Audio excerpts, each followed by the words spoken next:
Hey guys, tonight we are going to wind back the clock.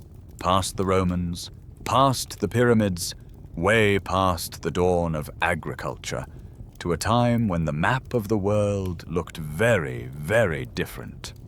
Imagine standing on a windswept ridge overlooking a valley in what we now call North America. It's 12,000 years ago. The air is thinner, sharper, biting at your exposed skin with a cold that feels like it has a physical weight. Before you lies a continent of absolute, crushing silence. There are no highways cutting through the mountains, no flight paths overhead, not even the distant hum of a generator. Just the sound of the wind shearing off a wall of ice that stretches all the way to the North Pole. But you aren't alone. In the shadows of the tree line, massive shapes are moving, beasts the size of tanks, covered in fur, watching you with ancient, intelligent eyes. Over the next few hours, we are going to walk in the footprints of the very first people to step into this alien landscape. We are going to see how they took on 3-ton monsters with nothing but sharpened rocks and sheer nerve. We'll uncover the forensic evidence of their battles, their disasters, and the terrifying climate catastrophe that nearly wiped them out. How did they survive in a world where everything was bigger, faster, and hungrier than they were? And what dark secrets lie buried beneath the soil of your own backyard? Frankly, if you were dropped here without your GPS, your Gore-Tex jacket, and your Uber Eats app, you wouldn't survive a single second to realize where you went wrong. So, before you get comfortable, take a moment to like the video and subscribe, but only if you genuinely enjoy what I do here. That small click sends a big signal to the algorithm. That long-form, serious educational content still matters. And to me, it's an incredibly meaningful show of support. Thank you so much for helping keep this channel going strong. It always fascinates me to see where you're all tuning in from. Let me know in the comments where you are in the world and what time it is for you. Now, dim the lights, maybe turn on a fan for that soft background hum, and let's ease into tonight's journey together. You are standing at the edge of the known world. It is the end of the last great ice age, a time geologists call the Pleistocene era. For us, living in our climate-controlled boxes, it's hard to grasp the sheer scale of the ice that ruled this planet. Imagine a wall of white, expansive glaciers blanketing the entire northern hemisphere. We aren't talking about a few snow-capped peaks here. We are talking about ice sheets a mile thick, crushing the bedrock, carving out the Great Lakes, and locking up so much of the world's water that the oceans have receded, revealing land bridges that haven't seen the sun in millennia. Most scientists believe that by this point in history, your ancestors, prehistoric humans, have already walked to virtually every habitable landmass on Earth. They've conquered the savannas of Africa, the frozen steppes of Siberia, and the coastlines of Asia. But a final frontier remains untouched: the Americas. When we think about the history of the Americas, our minds usually jump to the Pilgrims or Columbus, or maybe if you paid attention in history class, the settlement of Jamestown. But we have to recognize that there is actually a period in history, long before any wooden ships crossed the Atlantic, when people ventured into this land and absolutely no one else lived here. Just let that sink in for a moment. Imagine looking around a vast horizon, prairies stretching out into infinity, forests so dense they block out the sky, and not seeing a single campfire. There are no trails worn into the dirt by human feet. No freshly killed animals with spear marks. No evidence whatsoever that other humans are out there. It was probably a fairly eerie feeling. There is a specific kind of loneliness that comes from being the first. You are an invasive species in a pristine ecosystem. You are walking through a garden that has been evolving on its own, completely isolated from human interference for millions of years. And because of that, the rules of survival you learned back in the old world might not apply here. You see, for 3 million years, prehistoric beasts have ruled North America. They are the undisputed kings and queens of this continent, and their supremacy has never been challenged. Until now. Around 10,000 BC, you and your small band of travelers are coming into a completely new world. But this isn't a paradise. It's a world of deadly uncertainty. Historians still argue whether these first people arrived with a sense of conquest or desperate survival, but one thing is certain: the power dynamic wasn't in their favor. So these early human populations around 10,000 BC would have been out there on the landscape. And sure, they were predators. Humans are always predators. But in this environment, they may have also been prey. You are entering a food chain where you are not necessarily at the top. You are small, you are slow, and you have no claws and no fangs. All you have is the gray matter between your ears and the tribe standing beside you. You are about to clash with the mega beasts of the age. And if that wasn't enough, you are walking straight into the teeth of an abrupt and devastating climate change. The lesson of the Pleistocene is brutal and simple. If you don't adapt, you're not gonna survive. This is the extraordinary journey of how prehistoric humans faced a terrifying new world. It's a story written in the dust and the ice. A story of people who looked at a glacier and saw a highway, who looked at a mammoth and saw a future. But before we can understand the hunt, we have to understand the arena. We need to set the ecological stage on which this play takes place. Because this isn't just a story about guys with spears. It's a story about an entire planet in flux. To understand how these people lived and survived 10,000 BC, we have to strip away everything we know about the modern Americas. We have to delete the cities, erase the farms, and replant the forests. We are about to step into a mystery that scientists across the globe have been trying to solve for over a century. They sift through the literal sands of time to uncover the missing pieces of this prehistoric puzzle. And the answers? They lay buried in the graves of prehistoric man's prey. So, tighten your furs. Check the binding on your spear. The wind is picking up, and the sun is setting over a land that doesn't know your name, and doesn't care if you live to see the sunrise. You are the first, and you are being hunted. If we want to understand how your ancestors managed to stay alive in this frozen hellscape, we first have to look at the ground beneath their feet. As archaeologist David Meltzer puts it, we have to set the ecological stage on which this play takes place. And make no mistake, this is a stage with very different scenery than the one you're used to. You can't just picture the modern American Midwest, subtract the strip malls, and add a few extra trees. You have to reimagine the fundamental physics of the planet. We are dropping you into the end of the last great ice age, the Pleistocene era. This is a time when the Earth's thermostat is dialed way, way down. In your time, you might worry about a heavy blizzard canceling your flight or burying your driveway. But here, winter isn't a season, it's a geological condition. Expansive glaciers, massive sheets of blue-white ice, blanket the entire northern hemisphere. Just try to visualize that for a second.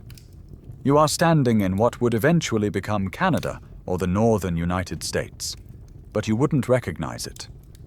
The horizon is dominated by the Laurentide ice sheet, a colossal wall of ice that in some places towers over a mile high. It's so heavy that it actually crushes the Earth's crust, pressing the land down into the mantle. It creates its own weather systems, its own wind tunnels, and its own chaotic rivers of meltwater. This isn't just a snowy day. This is a planet in a different state of matter, and it's quiet.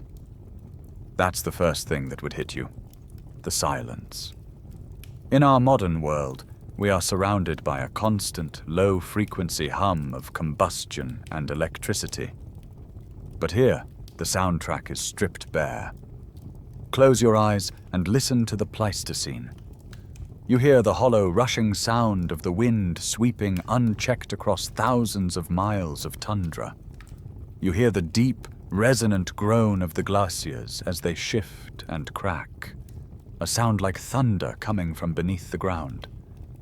And occasionally, you hear the distant trumpeting call of something massive, a sound that vibrates in your chest and tells you, quite clearly, that you are not the main character in this story. This is the deadly uncertainty we talked about earlier.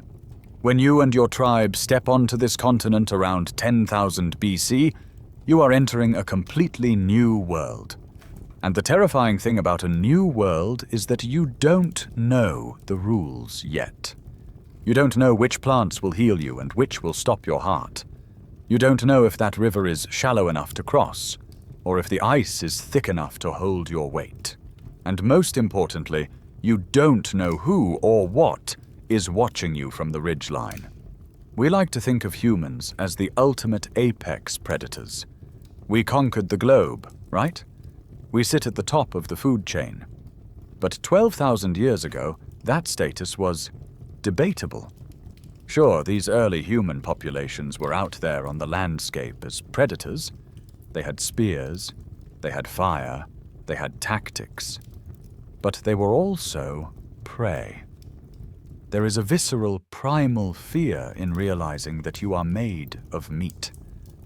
In this environment, you are slow. You have soft skin that tears easily, and your senses of smell and hearing are laughably dull compared to the competition. You are walking through tall grass that could be hiding a scimitar cat or a short-faced bear, creatures that view you as nothing more than a slow-moving, high-protein snack. This reality creates a very simple, binary choice for your survival. There is no room for error, no safety net, and no second chances. As the experts say, if you don't adapt, you're not going to survive. You have to learn, and you have to learn fast. You have to figure out how to turn this hostile, freezing environment into a home. You have to figure out how to take the stones from the riverbed and turn them into weapons capable of piercing thick hide. You have to figure out how to work together, because a lone human in the Pleistocene is a dead human. This is the fundamental tension of your existence in 10,000 BC. You are an explorer in a landscape that is actively trying to kill you. You are pushing into the unknown, driven by hunger, curiosity, or maybe just the pressure of other tribes pushing from behind. And every step you take south, away from the ice sheets and into the heart of the continent, brings you face to face with new adaptive challenges. But here's the thing. You are smart. You have the same brain capacity as a modern rocket scientist or a philosopher. You just don't have the accumulated knowledge yet. You are writing the instruction manual for survival in real time. And to see exactly how you managed to pull this off, how you managed to turn the tables on the giants, we have to fast forward. We have to leave the ice for a moment and jump to the present day, where scientists are sifting through the literal sands of time to find the clues you left behind. Because, believe it or not, the evidence of your struggle is still there, buried in the dirt, waiting for someone to brush away the dust and tell your story. All right, shake off the snow. Let's jump forward about 12,000 years to a dusty hillside near Central Washington University. Because to understand how humans survived that deadly new world, We rely on people who are willing to spend their summers on their hands and knees, sifting through the literal sands of time to uncover the missing pieces of the prehistoric puzzle. It's less Indiana Jones running from boulders, and more, well, imagine a very slow, very dusty episode of CSI. Dr. Pat Lubinsky and his team are out here at a place called Wenus Creek. Every summer they bring a crew of students and scientists, archaeologists, paleontologists, geomorphologists, all the ologists you can gather in one place. They have a strict deadline. They've got about 8 weeks to get all the information they can before the field season runs out. It's a race against the clock, but you wouldn't know it by watching them. Archaeology is a game of patience. They dig a series of perfect square holes and painstakingly sift through every single shovel of soil. It's grueling work. You're looking for things that most people would kick aside as gravel. But as Dr. Lubinsky puts it, there are these little clues, tiny breadcrumbs that help you figure out what happened in the past. It's detective work. You're trying to glean all the information you possibly can from the debris of history.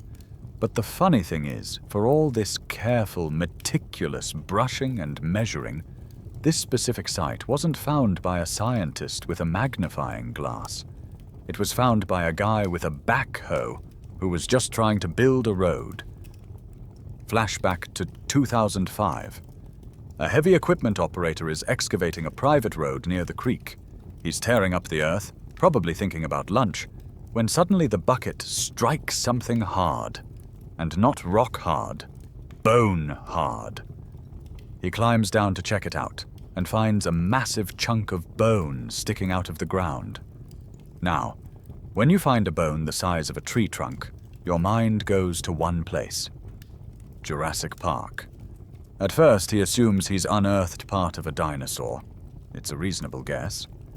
We've all seen the movies. But when scientists from the university rush to the scene, they quickly realize this isn't a T-Rex. They determine that the bone isn't quite old enough to belong to a creature from the Jurassic. It's ancient, sure, but in geological terms, it's practically from yesterday. This was the first bone found on the project. They carefully extracted it, probably wrapped in plaster like a mummy, and hauled it back to the lab. It wasn't in one piece. Nature rarely leaves things that tidy, so they had to play a high-stakes game of 3D jigsaw puzzle. Once they put him back together on the lab table, the sheer scale of the thing started to make sense. It was an upper arm bone, just the upper arm, and it was 3 feet long. Now look at your own arm. From your shoulder to your elbow is, what, a foot? Maybe a little more if you're tall. This creature had a humerus the size of a yardstick. Dr. Lubinsky looked at that length and realized he didn't need a complex computer model to figure out what he was dealing with. When you know the relationship between the bone length and total height, the math is pretty simple. This massive bone could only belong to one animal. It wasn't a dinosaur, but it was the closest thing mammals ever produced. It was a mammoth. And just like that, an accidental scrape of a backhoe bucket opened a window into a lost world. The road was rerouted, the scientists moved in, and the investigation began. Because where there's one mammoth bone, there's usually a whole lot more story to tell. So let's look at the math again. We have a single upper arm bone that is 3 feet long. Dr. Lubinsky takes one look at this massive lever, and the calculation is terrifyingly simple. With a humerus that size, this beast isn't just big, it stands likely 15 feet tall at the shoulder. To put that in perspective, the ceiling of the room you are sitting in right now is probably 8 or 9 feet high. This animal could look through a second-story window without lifting its head. And weight? We are talking about a creature that tips the scales at as much as 20,000 pounds. That is roughly the weight of 4 full-size pickup trucks stacked on top of each other. walking around on 4 legs. This immense size tells scientists that the bone can only belong to one animal. It's a mammoth. But not just any mammoth. This is the heavyweight champion of the Pleistocene. While the earliest fossil records date mammoths back about 3 million years, there were several different species roaming the Earth, but none were larger than the Columbian Mammoth. Now, here is a bit of a quirky tidbit for you. You might hear the name Columbian Mammoth and assume it has something to do with the country Columbia, or maybe the District of Columbia, but it's actually named after Christopher Columbus. It's a bit of an ironic tribute, considering Columbus arrived about 12,000 years too late to ever see one, but the name sticks. The Columbian Mammoth is found only in North America, and it holds the title of the largest beast to set foot on this continent since the dinosaurs went extinct 65 million years ago. Imagine the biology required to keep a 20,000-pound engine running. This animal is essentially a biological factory on legs. Lumbering along the plains, a single Columbian mammoth has to consume upwards of 700 pounds of grass every single day just to maintain its body weight. Think about the logistics of that. If you go to the grocery store and buy a 1-pound bag of salad, imagine eating 700 of those bags every day. Because of this massive caloric requirement, the Columbian mammoth doesn't have time for hobbies. It spends about 20 hours a day just eating. Sleep is a luxury. Eating is a full-time job. They are relentless, towering lawn mowers, stripping the landscape bare as they move. Now, I want you to close your eyes and transport yourself back to that ridgeline we talked about. Put yourself in the shoes of those first explorers. You've never seen a photograph. You've never been to a zoo. Your frame of reference for animal is maybe a deer or a wolf. And then you come over a hill and see a herd of these things. David George, one of the experts on the period, asks us to just imagine being out there on the landscape and seeing one, or a whole herd of them. It would be a sensory overload. You would feel them before you saw them. A herd of animals weighing 10 tons each moving across the valley floor would create a tremor in the ground that you could feel through the soles of your feet. And then there is the visual shock. Not only are they enormous, literally blocking out the sun, but they have these massive tusks jutting out of their faces. These aren't like the cute, curved tusks you see on modern elephants. These are weapons of war, spiraling out from their skulls, longer than a human is tall. For a prehistoric human standing 5 foot nothing in their fur boots, looking up at a Columbian mammoth would be like standing next to a living, breathing building. It's awe-inspiring, sure, but it's also terrifying. Because in the back of your mind, you know that eventually you have to go down there, you have to get close to those tusks, and you have to kill it. Now, when you stare at a mammoth, your eyes are immediately drawn to those tusks. It's impossible not to stare. They are the defining feature of the beast, curving out like massive scimitars. But here is a biological reality check. Those terrifying weapons are actually just teeth. Specifically, they are the animal's incisors. Imagine if your 2 front teeth never stopped growing. That is essentially what is happening here. They begin to develop when the animal is born, and they continue growing every single day of the animal's life. By the time a bull mammoth reaches old age, he is carrying around hundreds of pounds of ivory attached to his face. So why evolve such cumbersome dental work? One could argue exactly what they were used for, maybe clearing snow or digging for water. But most experts think they were definitely part of a mating thing. Think of 2 big alpha males going head-to-head over territory and a female. It's the prehistoric version of a bar fight, except instead of fists, you're slamming together 10-foot spears of solid ivory. Naturally, when Dr. Lubinsky is digging in the dirt at Waynas Creek, you might think the best thing to find would be one of these tusks. And sure, finding a tusk is definitely cool because it gives you a visceral sense of how huge the animal is. It's the trophy piece. It's the thing you put in the lobby of the museum to sell tickets. But if you ask the scientists what they really want for Christmas, they would much rather find some teeth. Not the tusks, but the chewing teeth, the molars. Because while a tusk is impressive, a tooth is like a biological black box recorder. A single mammoth tooth can give scientists incredible insights into the animal's life. It tells you the animal's age, its specific diet, and most importantly, its exact species. You see, the Pleistocene wasn't a monolith. It was home to different heavyweights. You had the mastodon, who was smaller and subsisted on twigs and wood-like vegetation. You had the woolly mammoth, the famous poster child of the era, whose thick fur coat allowed it to stave off the harsh winters of the northern hemisphere, where temperatures remained below freezing for 2/3 of the year. And then you have the Columbian Mammoth. If you find a single tooth from this guy, specifically the left third molar, you are looking at an engineering marvel. It doesn't look like a human tooth. It looks like the sole of a hiking boot. It has these ridges, or enamel plates, running across it. Why? Because these animals eat very rough foliage, like grasses. And grass is surprisingly dangerous. It is full of silica, which is basically microscopic glass. If you chewed raw grass all day, your teeth would be ground down to nubs in a month.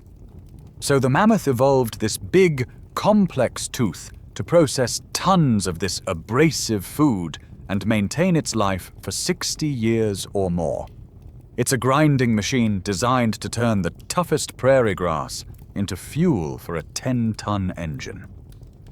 Back at the Waynas Creek site, amidst the excitement of uncovering 20,000-pound monsters, the team stumbles upon something that fits in the palm of your hand. And ironically, this tiny, unassuming object might be the most significant find of the entire excavation. Dr. Lubinsky admits that while the massive leg bones are definitely the eye-catching superstars that make the evening news, the real story often hides in the dirt. He holds up a small, sharp flake of rock.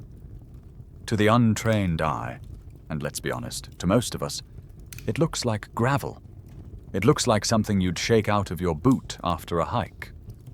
But to an archaeologist, this little shard is a smoking gun. The edges of this small flake suggest to scientists that it has been broken deliberately. This is a crucial distinction in the world of prehistory. Rocks break all the time. Glaciers crush them, rivers tumble them, heat cracks them. But nature is messy. Nature breaks things randomly. Humans, on the other hand, break things with intent. When a human strikes a stone to make a tool, they leave a specific fracture pattern, a signature of force and angle that nature simply cannot replicate. This small flake of rock is man-made. This changes everything. If Dr. Lubinsky can prove that this flake is related to the death of the mammoth, that it was chipped off a spearhead during the kill or a knife during the butchering, he will have definitive evidence that humans were prowling these lands over 12,000 years ago. It transforms the site from a paleontological accident, a mammoth died here, to a crime scene, a mammoth was murdered here. It places you, the human hunter, directly in the frame with the beast, but a flake of rock is still just an object. To find the people themselves, we have to travel about 1,000 miles south of the chilly excavation at Waynas Creek. We are heading to the Channel Islands, a rugged archipelago off the coast of California. Here, the Pacific Ocean crashes against steep canyon walls, and the air smells of salt and sage. And here, another piece of the prehistoric puzzle snaps into place. Jutting out of a canyon wall near a place called Arlington Springs scientists found sections of 2 human leg bones. They call him Arlington Man. Now, archaeology is often a game of waiting for technology to catch up with discovery. When these bones were first found, scientists dated them to about 7,000 BC. That's old, sure. That's start of civilization old. But it's not Ice Age old. For decades, Arlington Man was just another interesting footnote in the history books. But 40 years after the initial discovery, Dr. John Johnson, the curator of anthropology at the Santa Barbara Museum of Natural History, decided to take a second look. He had the bones reanalyzed using modern radiocarbon dating techniques, and the numbers that came back were shocking. They didn't date to 7,000 BC. They dated back to about 10,000 BC. Suddenly, Arlington Man wasn't just a footnote. He was a headline. These were the oldest dated human remains in North America. This person lived and died at the exact moment the glaciers were beginning to retreat, at the exact moment the mammoths were making their last stand. But there is a tragedy wrapped inside this discovery. When they found the bones, they were encased in a block of earth that had fallen from the canyon wall. What they have is the end of the femur, right next to the knee, broken off within the soil. And that's it. Dr. Johnson explains that the rest of the skeleton, the skull that could have told us what he looked like, the hands that held his tools, the ribs that protected his heart, had apparently already washed away into the Pacific Ocean and were lost forever. This is all that was left. 2 leg bones hanging on a cliff edge, waiting 13,000 years for someone to notice them before the sea claimed them too. It's a haunting reminder of how fragile history really is. We build our theories on fragments, on the few lucky survivors of time's grinder. But even from just these 2 bones, we can start to reconstruct a life. We can start to build a profile of the person who stood on that island, looking out at a horizon that was teeming with giants. So, who was this person whose leg bones were left dangling on a cliff edge for 13,000 years? Based on the dimensions of those femurs, scientists believe Arlington Man stood about 5 feet 2 inches tall. He was a Paleo-Indian, a member of the group of people believed to be the first humans to inhabit North America. Now, be honest. When I say Paleo-Indian, or First American, what image pops into your head?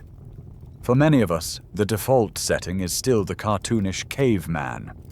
You picture a hairy, hulking brute with a sloping forehead, grunting in monosyllables, dragging a club, and living a meager, miserable existence.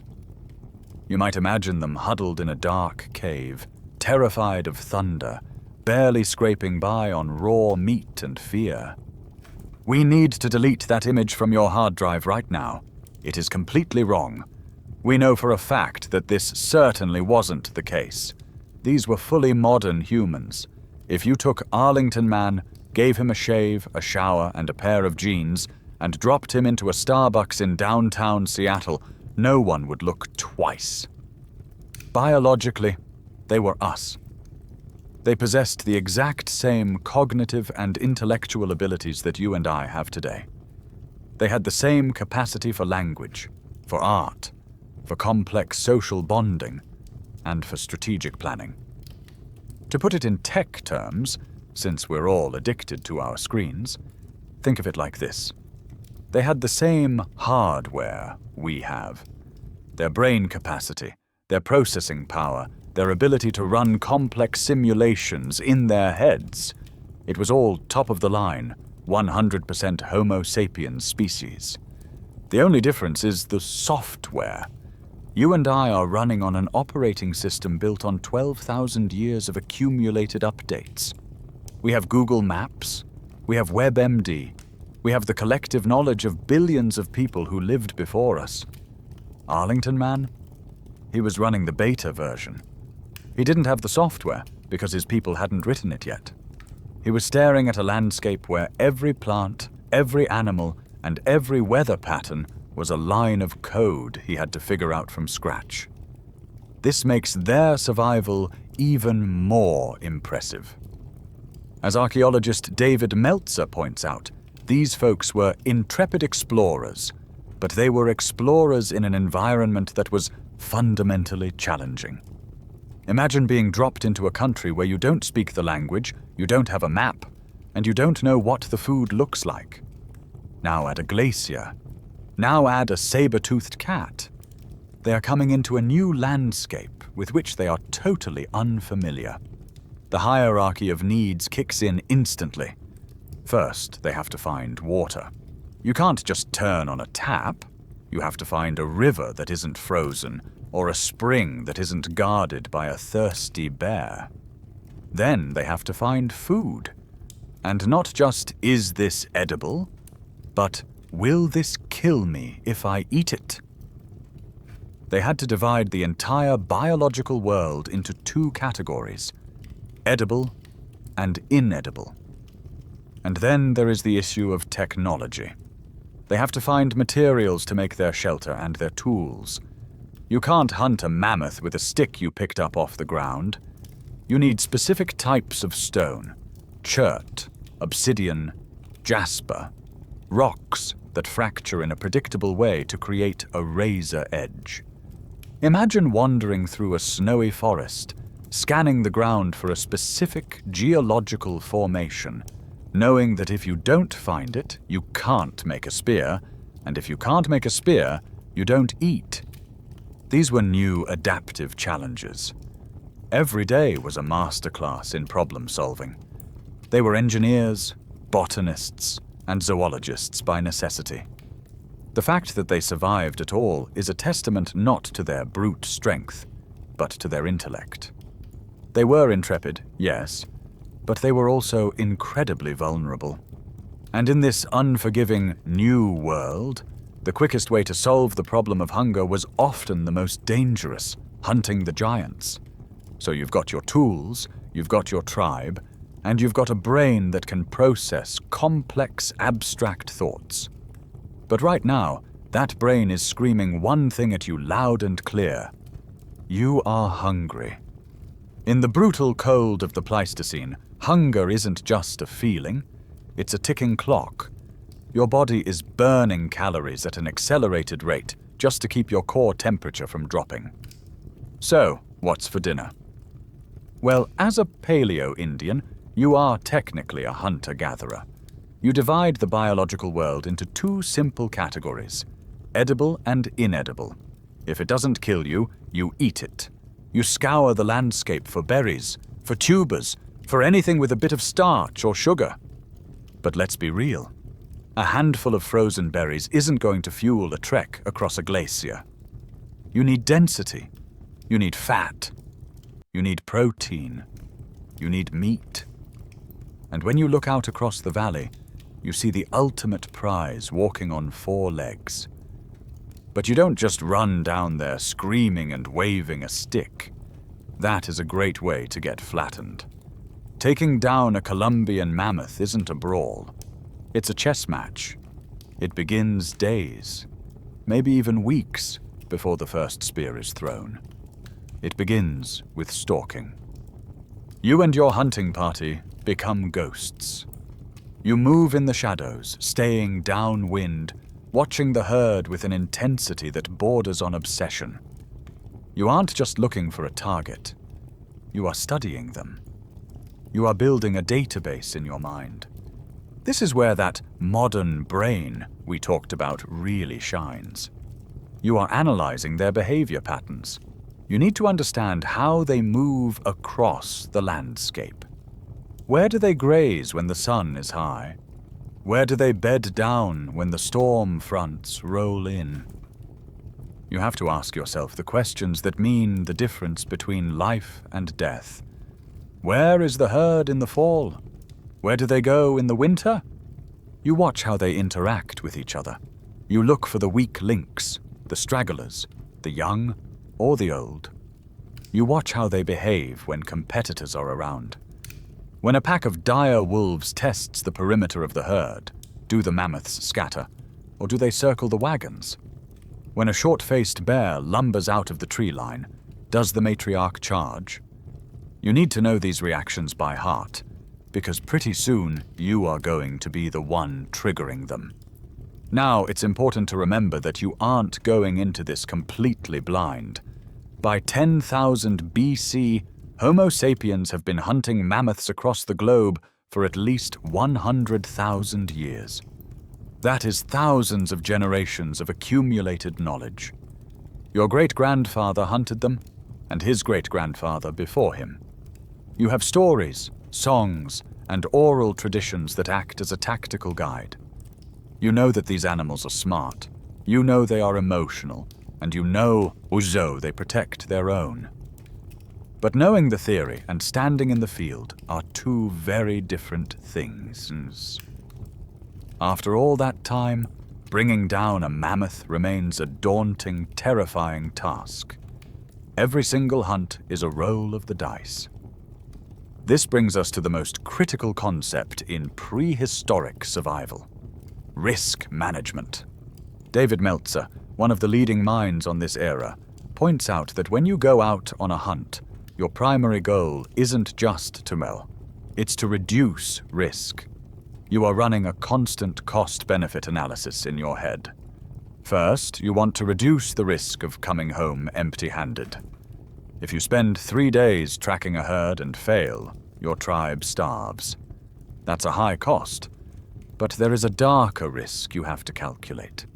You want to reduce the risk of not coming home at all.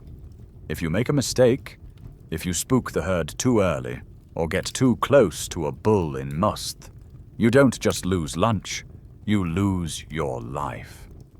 And in a small tribe of maybe 20 or 30 people, the death of a skilled hunter is a catastrophic loss for the entire group.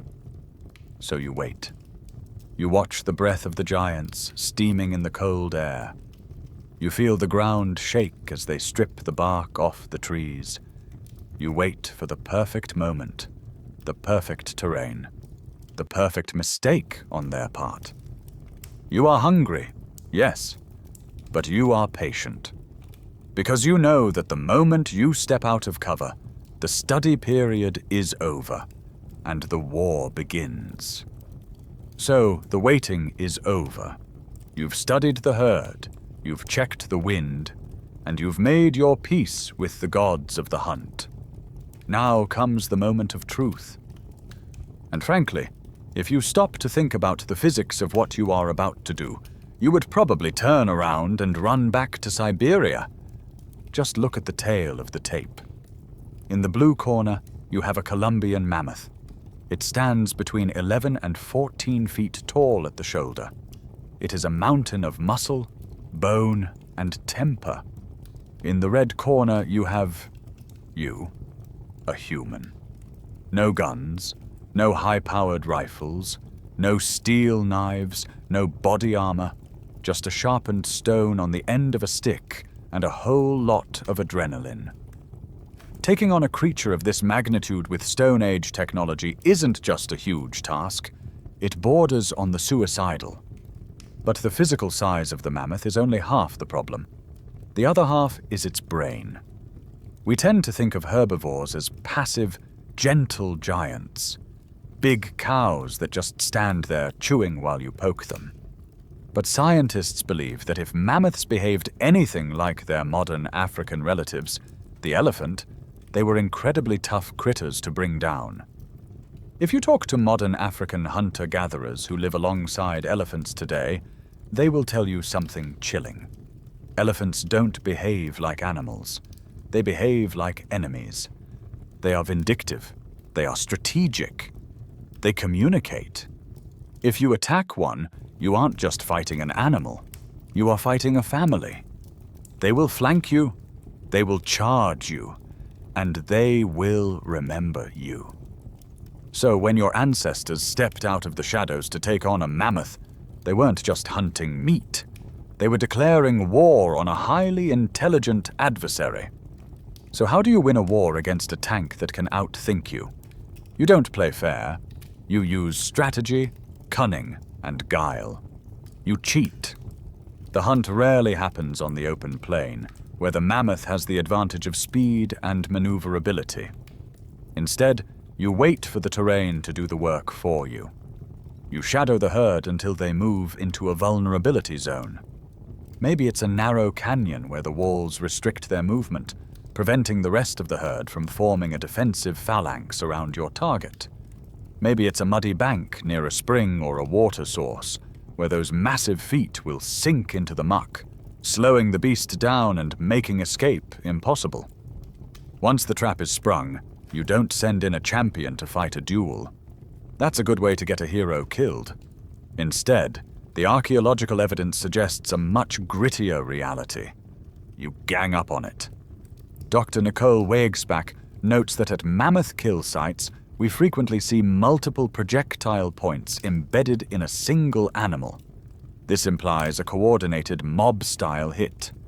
You have multiple hunters surrounding the beast, launching spears from every angle to confuse it, to keep it turning, to prevent it from focusing its rage on any one person. It's a chaotic, shouting, stabbing frenzy designed to inflict maximum damage in minimum time, while keeping the hunters just out of reach of that deadly trunk. And then, you wait again. This is the part the movies usually skip. In Hollywood, the hero throws a spear, the beast roars and falls over dead instantly. In reality, a 20,000-pound animal takes a long, long time to die. Even with a stone point deep in its lungs, a mammoth is still a lethal threat. So, once the spears find their target, you don't rush in for a selfie. You get the hell out of the way.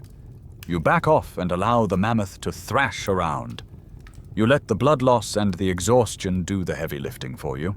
You track the animal from a safe distance, watching as its breathing labors, as its steps falter. You follow it for hours, maybe even days, until it is so weak that it can no longer stand. Only then, when the danger is absolutely minimal, do you approach to administer the coup de grace, the final mercy kill. It's a grim business, but it's the only way to ensure that you survive the encounter to eat the prize. The hunt is a test of patience as much as bravery, and as the giant finally falls silent and the steam rises from its body in the cold air, you realize that the hardest part is actually just beginning. Because now you have to butcher a mountain. So we've established that hugging a mammoth is a bad idea. For the hunters standing in that canyon, the absolute key to returning home safely at the end of the day, rather than as a smear on the canyon wall, is to maintain their distance. You want to be close enough to kill, but far enough away to dodge. And this delicate balance is only possible because of a revolutionary piece of technology. It begins with the stone spearhead. Now, if you were to walk into a museum today, you'd see these things labeled as Paleo-Indian projectile points behind glass. It sounds very academic and dry. But at the time, this was the cutting edge of military technology. This was the hypersonic missile of 10,000 BC. These stone artifacts hold the keys to our understanding of how your ancestors managed to punch way above their weight class. And the most famous of them all is the Clovis Point, named after the town of Clovis, New Mexico, where archaeologists first realized what they were looking at back in 1932. But you don't just pick a Clovis point up off the ground. You have to make it. And making one is not like whittling a stick. It is a high-stakes game of geology and physics. The people who made these tools were called flint knappers. And let's be clear, they were extremely skilled craftsmen. In fact, looking at the symmetry and the delicate flaking patterns, you could argue they were creating marvelous works of art as much as weapons. Here is how you do it. just in case you ever get stranded in the Pleistocene. You start with a large piece of raw material. You want a big rock with a high silica content, something like chert, jasper, or the holy grail of napping, obsidian. Obsidian is actually volcanic glass, and when it breaks, it creates an edge that is literally sharper than a modern surgical steel scalpel. You take your raw rock and you start hitting it, but you don't just bash it. Using a hammerstone, a hard, round river rock, or a piece of heavy antler, you strike with exact precision. If you hit it too hard, the whole thing shatters and you have to start over. If you hit it at the wrong angle, the flake doesn't come off right. You are trying to create a biface, a large flattened rock that has been flint-knapped on both sides to create a symmetrical leaf shape. Once you have the basic shape, you switch tools. You might use a softer antler or bone tool to pressure flake the edges. You continuously chip away at either side, grinding the edges until the rock is very thin and flat. You are slowly sculpting a lens of stone. Ultimately, you shape the disc into a point with razor-sharp edges that can slice through mammoth hide like it's butter. But here is the twist. A lot of cultures made stone points. Neanderthals made them. Early humans in Africa made them. But the Clovis people added a signature design feature that set them apart. It's the apple logo of the Ice Age, a design choice that screams, "We know what we're doing." Once the flint napper has finished the spearhead, he takes a specialized tool and hammers off two final massive flakes from the base of the point. These are called flutes, or channel flakes. This is an incredibly risky move.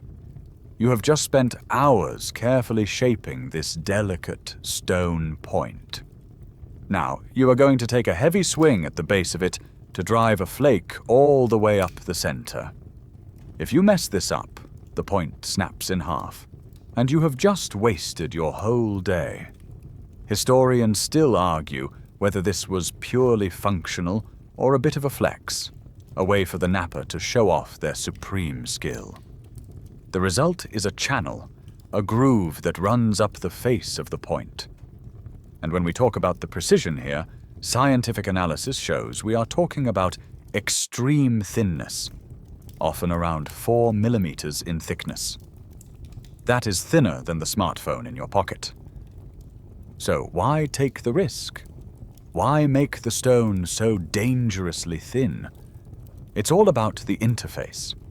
The flutes create a perfect slot that allows the projectile point to be secured onto the end of a long stick.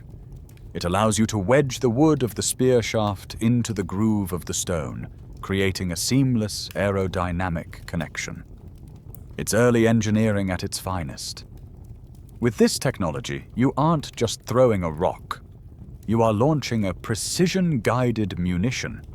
And once that razor-sharp stone is hafted onto a wooden shaft, you are ready for the hunt. But even the sharpest spear is useless if you can't throw it hard enough to pierce a mammoth's thick skin. And that brings us to the next piece of genius in your arsenal. So, you have your razor-sharp Clovis point.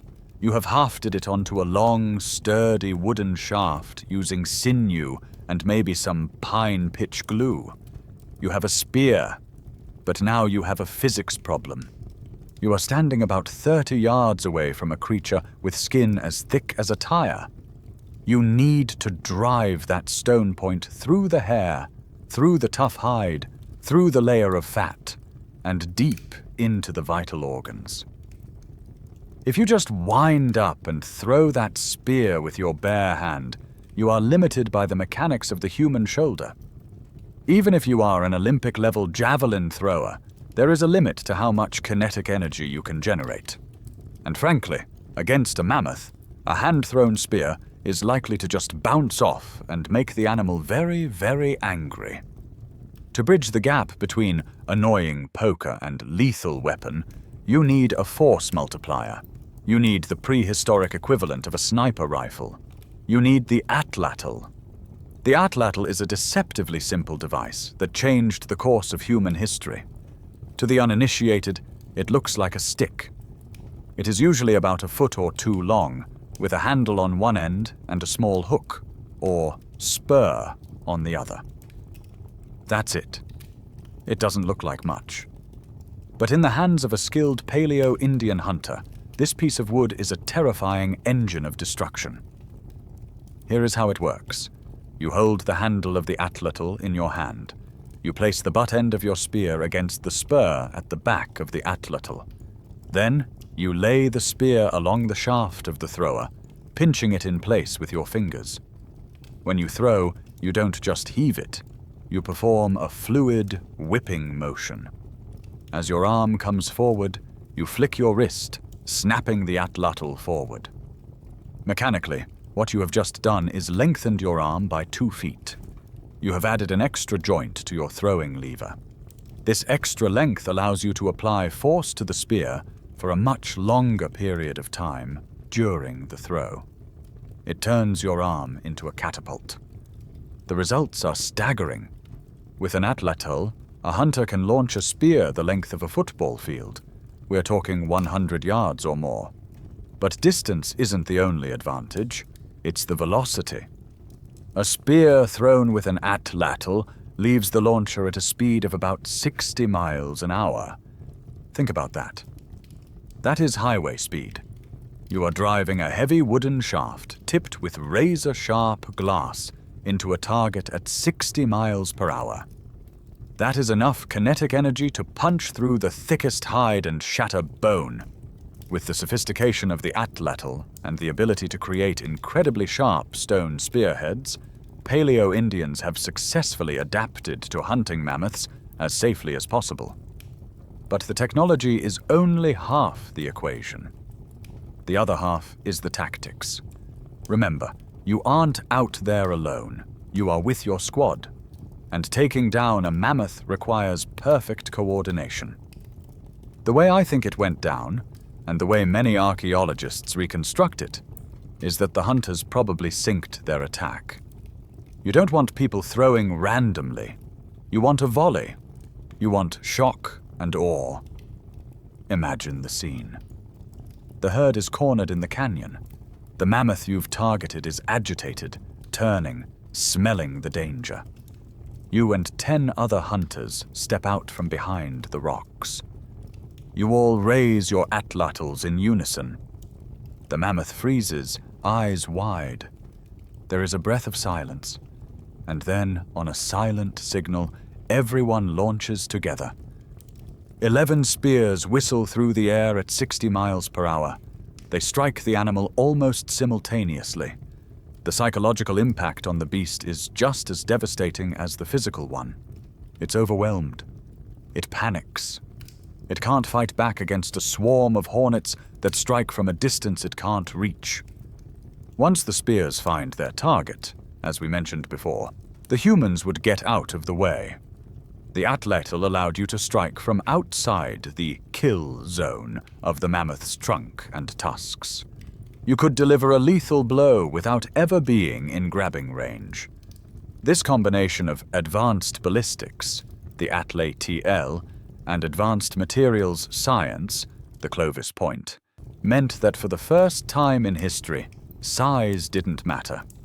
A 150-pound human could kill a 20,000-pound beast because they weren't relying on muscle. They were relying on leverage. They had engineered their way to the top of the food chain. The mammoth is down. The dust is settling. The heavy, rhythmic breathing of the beast has stopped, replaced by the heavy, rhythmic breathing of you and your fellow hunters. The adrenaline crash is hitting you hard, but you don't have time to rest. You have just secured invaluable meat for your people. But in the Pleistocene, possession is 9/10 of the law, and right now, you are sitting on a pile of resources that every other predator in the valley wants. Logistically, you have a problem. You can't exactly throw a 20,000-pound carcass over your shoulder and hike it back to camp. The solution is simple. If you can't bring the dinner to the house, you bring the house to the dinner. Once the beast has been felled, the tribe likely packs up and establishes a new camp right there near the kill site. Suddenly, the demographic shifts. It's not just the hunters anymore. The elders, the women, and the children arrive. And for the next few days, this spot becomes a factory floor. Every member of the tribe helps take the animal apart. It is a scene of organized chaos. Archaeologist David Meltzer puts it perfectly. When humans made a kill 10,000 years ago, they were efficiently using everything they could out of that kill.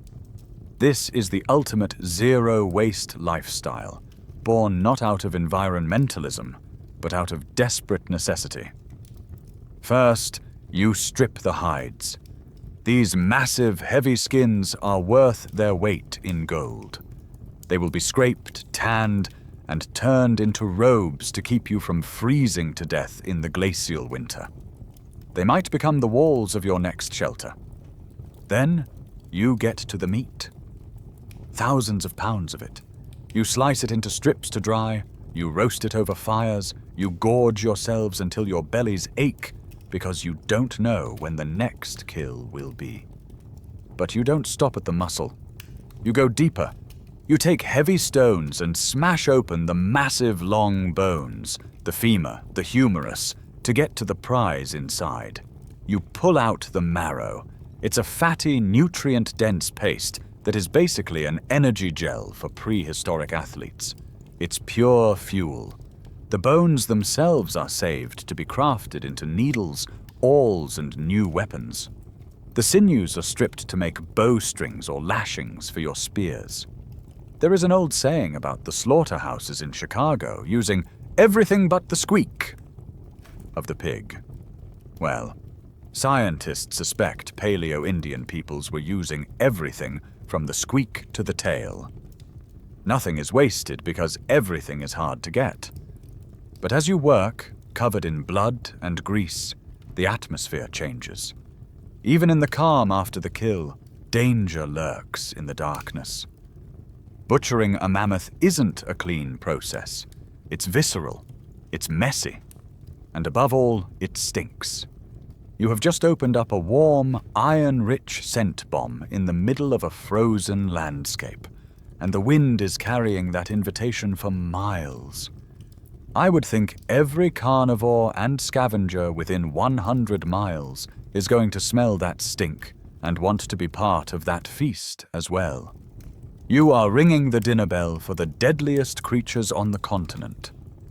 As the sun goes down and the fires are lit, you can hear them out there beyond the circle of light. The snap of a twig, the low growl in the brush, the yellow eyes reflecting the firelight.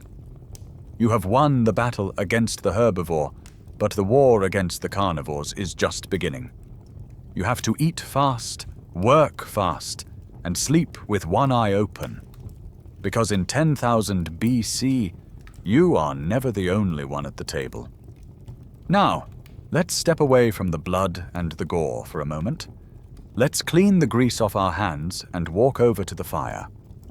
Because while the hunt is the blockbuster action movie part of their lives, the reality of surviving 10,000 BC was mostly about what happened after the adrenaline wore off. It was about the daily grind of staying warm, raising kids, and trying not to kill your in-laws in a tent the size of a closet. Using clues from archaeological sites, scientists have been able to paint a surprisingly relatable picture of what post-kill camp life might have been like. We aren't looking at a massive city or even a village. Because we are dealing with hunter-gatherers, we can imagine probably a couple of families who are all working together. Think of it like a convoy of RVS, except without the RVS. Each family would probably have their own household, their own little unit of survival. But because they were highly mobile, chasing herds, following the seasons, fleeing the storms, we wouldn't expect them to have very substantial shelters. You aren't building a log cabin if you're leaving in 3 days. You are likely throwing up a structure made of those mammoth hides, stretched over wooden poles, something you can pack up in an hour when the scout runs in, yelling about a bison herd. And inside those shelters? Chaos. One of my favorite insights from Dr. Nicole Wegsbach is her description of the domestic vibe. We tend to picture these people as stoic statues, gazing nobly at the horizon. But she reminds us that we can certainly imagine a lot of children running around. And just like kids today, they were probably driving their parents crazy, messing up tools and making a total mess of the house. Imagine you've just spent 6 hours sharpening a spear point to molecular perfection, and your 5-year-old comes in and uses it to dig a hole in the dirt. That frustration is a universal human experience that transcends the Ice Age. But play was also practice. We know that these children had to go through a rigorous process of learning how to participate in this economy. There were no schools, no iPads, no daycare. The classroom was the camp. So, intermixed with playing tag, we can imagine these children having their first flint napping lessons. You'd have a master napper sitting with a group of clumsy teenagers, teaching them the precise angle to strike a rock so it doesn't shatter in their faces. They would be learning to tend the fire, which, remember, was the only thing keeping them from freezing to death. Or perhaps doing those chores around camp that children have been relegated to doing since the dawn of time, fetching water, carrying wood, and scraping hides. It was a hard life, but it was a shared life. And when the sun went down and the work was done, the real humanity of these people emerged. Dr. Todd Suravel likes to think of a Paleo-Indian camp not as a grim survivalist bunker, but as a place of people sitting around a campfire telling stories, laughing and joking. We know that hunters and gatherers, and people in general, are very social animals. We enjoy the company of others. In fact, our survival depends on it. You can't survive the Pleistocene alone. Isolation is a death sentence. So the campfire became the social glue that held the tribe together. It gave them the opportunity to do all the important things that humans do: gossip about one another, talk to one another, and tell stories. And you just know there was that one guy who always exaggerated. They would sit there and tell lies about the big animals that they've hunted. Oh yeah, the mammoth was 20 feet tall, and I took it down with one hand while I was blindfolded. These moments of connection, the laughter, the gossip, the tall tales, were just as crucial to their survival as the sharpest spear point. They built trust. They reinforced the social bonds that meant when a predator attacked, you stood your ground for your neighbor instead of running away. So while the kids are learning to chip stone and the hunters are bragging about their aim, the camp is also a workshop. Because, as it turns out, those terrifying weapons we talked about earlier, they weren't just for killing. So, the children are learning, the fire is crackling, and the hunters are refurbishing their weapons. And this brings us to a major misconception about the hardware of the Ice Age. When we look at those beautiful fluted Clovis points in a museum, we tend to fetishize them as weapons of war. We think of them as large, massive, high-caliber killing devices designed for one thing and one thing only: piercing the heart of a giant beast. But if you actually lived back then, you wouldn't just look at a Clovis point and see a weapon. You would see the ultimate multi-tool. You would see the Leatherman, or the Swiss Army knife of the Pleistocene. Think about it. You can't carry a toolbox with you when you're hiking across a glacier. You need one tool that does everything. And the archaeological evidence proves that these points were the workhorses of daily life. For instance, we know they were used as heavy-duty can openers. But instead of a can of beans, they were prying open turtle shells. Now, imagine the leverage and the strength required to crack open a turtle without shattering your stone tool. It suggests that these points were incredibly durable, capable of being used as pry bars as well as daggers.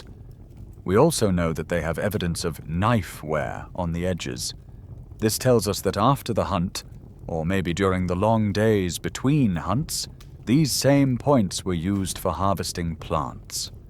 You'd pop the point off the spear shaft, hold it in your hand, and use it to slice through tough reeds, chop roots, or process fibers for making rope. It was a kitchen knife, a garden shear, and a bayonet all rolled into one. This versatility also points to a reality about their diet that movies often get wrong. We love the image of the mammoth hunter, but the ability to bring down a mammoth didn't mean Paleo-Indians only hunted the giants. If you look at the trash piles they left behind, you see a much more varied menu. We find deer, caribou, turtles, and rabbits in their sights. Basically, if it moved and had meat on its bones, it was fair game, and all of these critters were brought down by the same weaponry. You didn't make a special rabbit spear and a special mammoth spear. You used what you had. It's a bit like using a sniper rifle to hunt a bunny, but hey, if it works, it works. And speaking of trash piles, that is actually how we know so much about their daily lives. Over the past decade, archaeologists like Dr. Nicole Wegspach and Dr. Todd Sorovel have been excavating a site in Wyoming where they have discovered over 70,000 Paleo-Indian artifacts. Now, when you hear 70,000 artifacts, you probably picture a warehouse full of perfect spearheads and pristine tools. But that's not quite right. 70,000 artifacts is a lot. But we have to keep in mind that the process of making stone tools is messy. It creates a huge amount of debris. You can think of it in terms of woodworking. If you carve a beautiful wooden bowl, you end up with a massive pile of shavings and sawdust on the floor.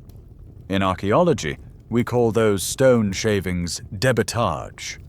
So when they say they found 70,000 artifacts, the vast majority of that is simply broken pieces of rock, the prehistoric equivalent of sawdust.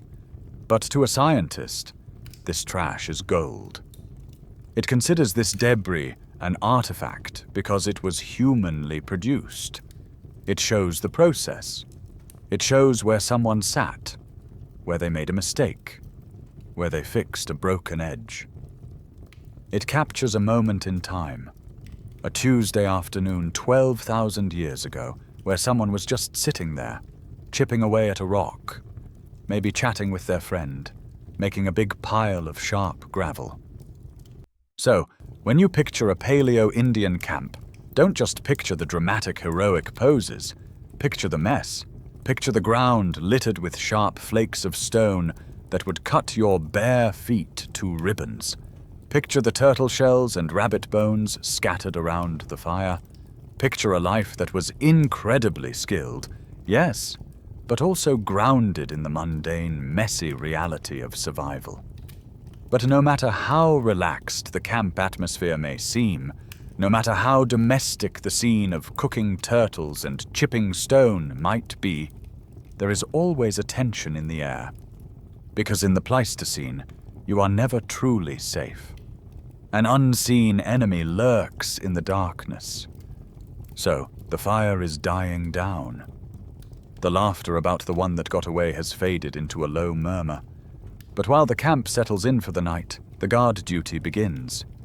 Because in 10,000 BC, you don't just go to sleep. You wait for the sun to come back. Constant vigilance against danger is the only way to survive in this era. We talked about the mammoths, the tanks of the Pleistocene. But tanks are loud. Tanks you can hear coming from a mile away. The real danger isn't the giant you see. It's the ghost you don't. There is a predator out there that has evolved perfectly for this environment. It is the fanged beast known as Smilodon, more commonly, and somewhat incorrectly, known as the saber-toothed tiger. Here is your first reality check. It's not a tiger.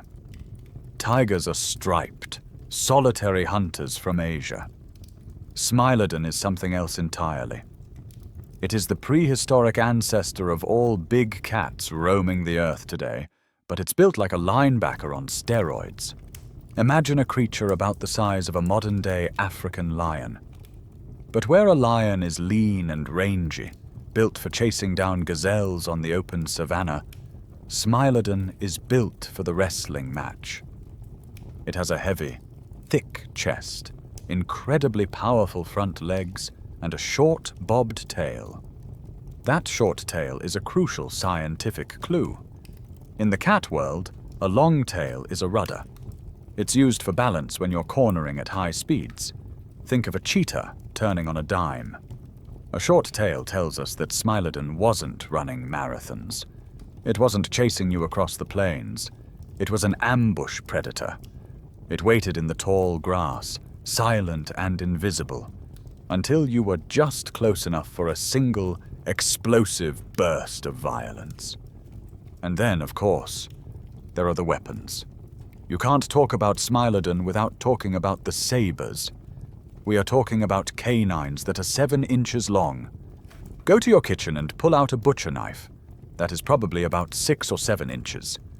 Now imagine 2 of those curving out of the mouth of a 450-pound cat. These fangs have fascinated scientists for centuries. They weren't just for show. They were precision instruments designed to sever arteries and crush windpipes in seconds. Now, since you guys know I have a bit of a soft spot for feline psychology, let's look at this through the lens of a cat owner. You know how your house cat looks at you when you're opening a can of tuna? That intense, dilated pupil focus? Now scale that up by a factor of 50. Smilodon was likely social, roaming in prides, which makes them infinitely more terrifying than a solitary hunter. If you see one, the rest of the family is probably behind you. And while we don't have a diary from a Smilodon to tell us what they were thinking, we can make some educated guesses about how they viewed these new 2-legged arrivals in their territory. To a saber-toothed cat, a human is a weird animal. We are slow. We have no armor. We have no claws. And worst of all, we are naive. In biological terms, naive prey means an animal that hasn't evolved the instinctual fear of a specific predator yet. When humans first walked into North America, they didn't know the specific stalking patterns of the Smilodon. So to these cats, early humans may have appeared as a very tasty, very easy snack. You were basically a slow-moving bag of protein that didn't know enough to run away until it was too late. There is actually a grim debate amongst paleontologists about how often these attacks happened. Logic dictates that humans were on the menu. David George, an expert on the era, says he has to believe that like any other carnivore, they might have seen humans as potential prey. If you are a 450-pound killing machine and you see a naked ape stumbling through the bushes, you don't ask for ID, you attack. However, and here is the but that keeps scientists up at night, there is almost no definitive evidence of attacks on humans. We don't find human skulls with saber-tooth puncture marks. Does that mean they didn't eat us? Or does it simply mean that Smilodon was so efficient, so devastatingly good at its job, that there was nothing left to find? The answer might lie in a specific place where the predators became the prey. A place where the hunter's luck finally ran out, and nature set a trap that even the sharpest fangs couldn't escape. If you want to see where the monsters of the Ice Age finally met their match, you don't need to hike into the remote wilderness. You just need to buy a ticket to downtown Los Angeles. Right in the middle of the city, surrounded by museums and traffic, sits one of the deadliest locations in prehistoric North America, the Rancho La Brea tar pits. Now, when most people think of a tar pit, they picture a bubbling cauldron of black goo like something out of a cartoon. But the reality is far more subtle and far more sinister. Dr. Christopher Shaw has been excavating this site since 1969, and he explains that what we have here is actually a crude oil seep. Tectonic pressure deep underground forces oil toward the surface. It squeezes through the pores in the sediment and pools above ground. Over time, the lighter elements evaporate, leaving behind a thick, sticky asphalt. But here is the trick. Nature is an expert at camouflage. These deadly pools of sticky asphalt wouldn't have been bubbling and smoking. They would have been covered by a layer of water or hidden under a carpet of dense foliage and leaves. To a thirsty animal, it didn't look like a death trap. It looked like a watering hole. So imagine the scene. It's a hot afternoon in the Pleistocene. A massive Columbian mammoth is walking through the brush. It's thirsty. It spots a shimmering pool of water and steps in for a drink. Disaster strikes instantly. The mammoth's heavy foot punches through the water and sinks into the asphalt below. It tries to pull its leg out, but the suction is incredible. It's like stepping into industrial strength glue. The more it struggles, the deeper it sinks. It gets mired in maybe just 2 to 4 inches of this asphalt, but that is enough. The animal begins to panic. It trumpets in distress. It thrashes around, exhausting itself. Eventually, fatigue sets in, and the giant lays down to die. But the tragedy doesn't end there. In fact, for the tar pits, the death of the mammoth is just the opening act. The struggling animal is essentially sending out a distress signal that rings the dinner bell for every predator in the valley. A smilodon, prowling nearby, catches the scent of a trapped, vulnerable meal. It sees the mammoth struggling and thinks, "Jackpot! Free lunch!" It launches its attack, leaping onto the back of the mammoth. But as soon as the cat's paws hit the sticky ground to get leverage, it realizes it has made a terrible mistake. The tar doesn't care if you are a predator or prey. It grabs the cat just as firmly as it grabbed the mammoth. Now, instead of one trapped animal, you have 2. And the cycle continues. A pack of dire wolves hears the commotion and rushes in to steal the kill from the cat. They get stuck too. Then a massive, short-faced bear lumbers in to bully the wolves. It gets stuck. This is what scientists call a carnivore trap. It is a self-perpetuating cycle of death. The distress cries of the trapped animals attract more predators, who then become trapped themselves. The evidence for this is overwhelming. At most fossil sites, you find mostly herbivores. Lots of deer, lots of bison. But at Brea, the ratio is flipped upside down. Dr. Shaw points out that 90% of the large mammals found here are meat eaters. It is a graveyard of the hunters. And what a menagerie it is.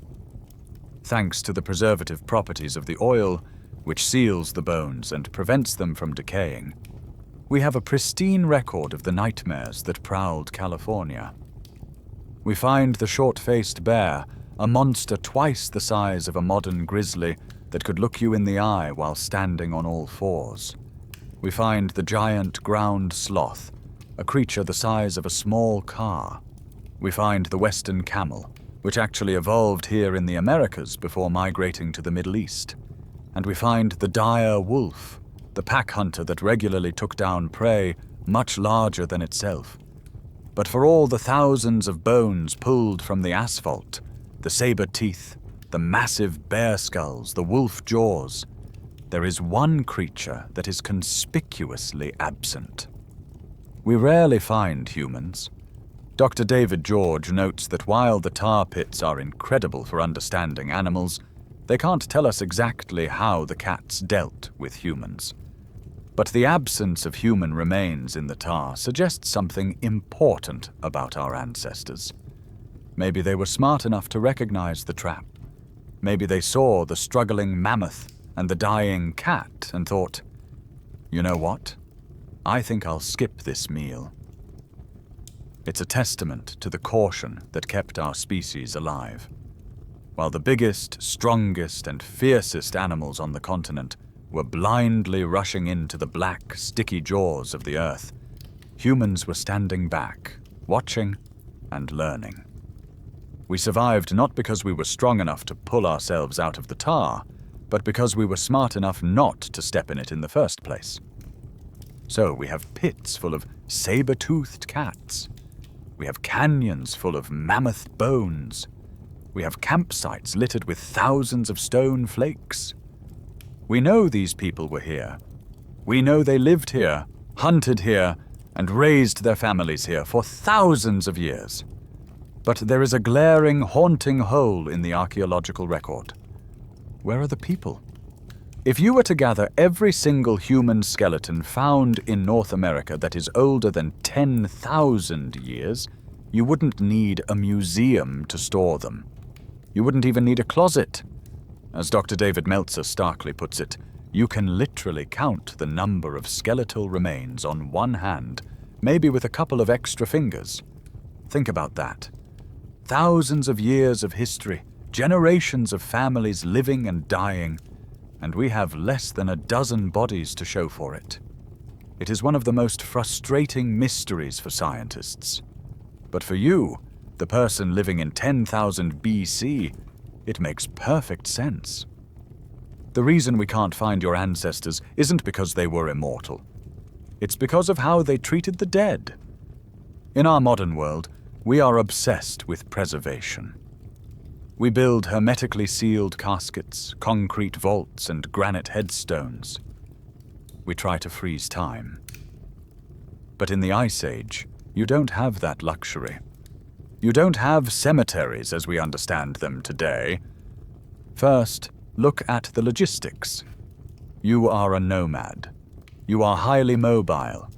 You don't stay in one place long enough to maintain a graveyard. And even if you wanted to bury your dead, have you ever tried to dig a 6-foot hole in frozen tundra with a sharp stick? It is practically impossible. It is difficult to bury a human being without a shovel. The ground is permafrost, hard as concrete. You can't dig a grave deep enough to protect a body from the elements or the animals. So if you can't go down, you go up. Many archaeologists believe that the Paleo-Indians practiced something called scaffold burials. Instead of putting their loved ones in the ground, they placed them in the trees. They would construct a wooden platform high up in the branches, or perhaps on a high, rocky outcrop, and they would lay the body there, closer to the sky. There is something strangely beautiful and poetic about it. You are returning the person to the wind and the air. But from a scientific perspective, this practice is a nightmare for preservation. When you place a body on a scaffold, you are exposing it to the full force of nature. The wind weathers the bones, the sun bleaches them, and then the cleanup crew arrives. We talked about the scavengers earlier, the dire wolves, the vultures, the bears. When a body is left in the open, even on a platform, the remains just don't survive. The carnivores and scavengers come along and clean them up pretty well. They scatter the bones across the forest floor, where they eventually dissolve into the soil. This means that for the Paleo-Indians, there was no permanent monument to death. There was no "here lies Arlington man." The only legacy you left behind was the stone tools you made and the children you raised. You didn't conquer the land. You became part of it. You were recycled back into the ecosystem that sustained you. This impermanence adds a layer of ghostliness to the era. We are trying to reconstruct the lives of people who, quite literally, vanished into thin air. We have to infer their existence from the shadows they cast, the broken rocks, the charcoal from their fires, the cut marks on a mammoth bone. It also explains why finding something like Arlington Man, those two lonely leg bones hanging off a cliff in California, is such a massive deal. He is the exception that proves the rule. He survived only because he was buried by a landslide or a natural accident that protected him from the scavengers. He is a lottery winner in the game of history. But while the dead fade away, the living have to keep moving. The fundamental rule of the hunter-gatherer lifestyle is mobility. You are a shark. If you stop moving, you die. David Meltzer explains that you don't stay in one place too long, because if you do, you hunt out all the animals and you gather up all the plants. You are a consumer of resources, and resources are finite. When the berries are picked and the herd moves on, it's time to move. So the Paleo-Indians were constantly pushing forward, constantly exploring, and the archaeological record supports this high frequency of movement. We find their signature calling card, the Clovis projectile point, scattered across the entire continent. And this is where the mystery deepens. We know they moved. We know they spread out. But when we look at where they left their calling cards, the map doesn't look the way it's supposed to. We find these points from the Channel Islands in California to the shores of the Atlantic. But there is a strange anomaly in the data, a glitch in the matrix. If you assume that humans came from Siberia, crossed the land bridge into Alaska, and then moved south, you would expect to find the oldest and most numerous sites in the West, right? You'd expect a trail of breadcrumbs leading from the northwest down to the rest of the continent. But that's not what we find. In fact, if you look at the density of Clovis sites, the center of gravity for this population isn't in California. It isn't in New Mexico. It's on the other side of the continent entirely. And that simple fact is about to turn the history of the Americas upside down. So, let's look at this map. If you plot every single Clovis projectile point found in North America on a big digital board, a very strange pattern starts to emerge. You probably know that these points are named after Clovis, New Mexico, where they were first discovered. Because of that name, and because of the classic image of the Western frontier, most people, and for a long time, most scientists, assumed the heart of this culture was in the Southwest. You picture cowboys and aliens, deserts and mesas. But the archaeological reality is irritatingly different. These points are found across the entire continent, from the Channel Islands in California, where our friend Arlington man was hanging out, all the way to the East Coast. But it's not an even spread. If you zoom in on the area around the Chesapeake Bay, specifically the Delmarva Peninsula, that thumb of land that makes up parts of Delaware, Maryland, and Virginia, the map lights up like a Christmas tree. Archaeologist Darren Lowry points out a stunning statistic that ruins the standard narrative. He notes that there are more Clovis sites in the Chesapeake Bay region than there are in the entire state of New Mexico. In fact, there are over 400 documented Clovis sites within 100 miles of Washington, D.C. Compare that to the Rocky Mountain West, the supposed highway for early migration, where there are only a couple of dozen. So ask yourself, where is the center of activity? It's not out west. It's on the East Coast. This creates a massive headache for the traditional textbook theory of how humans got here. If you remember your high school history class, you learned about the Bering Land Bridge.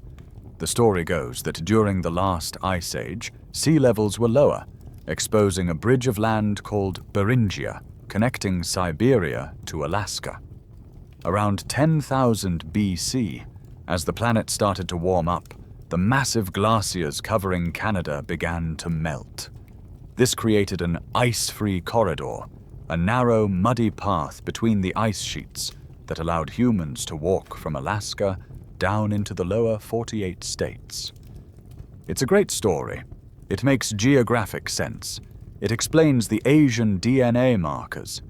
But if people entered the continent through the front door in the northwest, why did they all decide to congregate at the back door on the East Coast?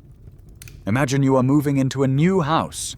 You walk in the front door, You'd expect to find the most mud and footprints in the hallway, right? You wouldn't expect to find the hallway pristine and the back bedroom covered in mud. If the population density is highest in the east, it begs a controversial question. Did they really walk all the way across the continent before settling down? Or did they come from somewhere else entirely? So we have a crime scene, the Clovis culture, with the most evidence found on the east coast. But the suspect, the migration, is supposed to have come from the west. It's a geographical mismatch that bothered Dr. Dennis Stanford of the Smithsonian Institute.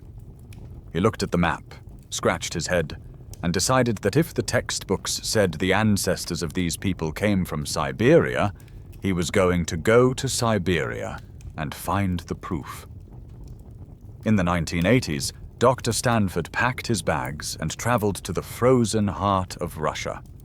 His mission was simple: find the grandparent of the Clovis point. Think about how technology evolves. If you find an iPhone 10 in America, you expect to find an iPhone 9, 8, and 7 somewhere else. You can trace the lineage of the design. Dr. Stanford was looking for the iPhone 1 of the Clovis world. He expected to find stone tools in Siberia that looked like rough, early versions of the fluted points found in Maryland. He expected to see the same flint knapping techniques, the same bifacial thinning, just older and maybe a little less refined. But when he got there and started opening the museum drawers, he hit a wall. Lo and behold, when they analyzed the Siberian technology, it wasn't just different, it was alien. It was a totally different philosophy of manufacturing. The people living in Siberia 30,000 years ago weren't making big bifacial stone spearheads like the ones found in the Americas. They were using a technology based on microblades. Here is the difference. A Clovis point is one big piece of stone shaped into a blade.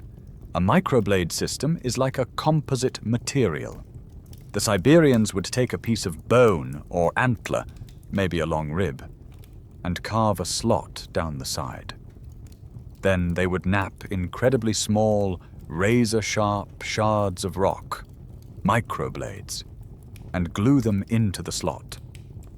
The result is a jagged, serrated edge, kind of like a shark's tooth sword or a modern steak knife. It's a brilliant technology.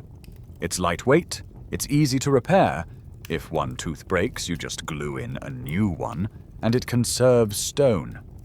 But here is the problem. It looks absolutely nothing like a Clovis point. Dr. Stanford found that this microblade technology dated back 30,000 years in Siberia.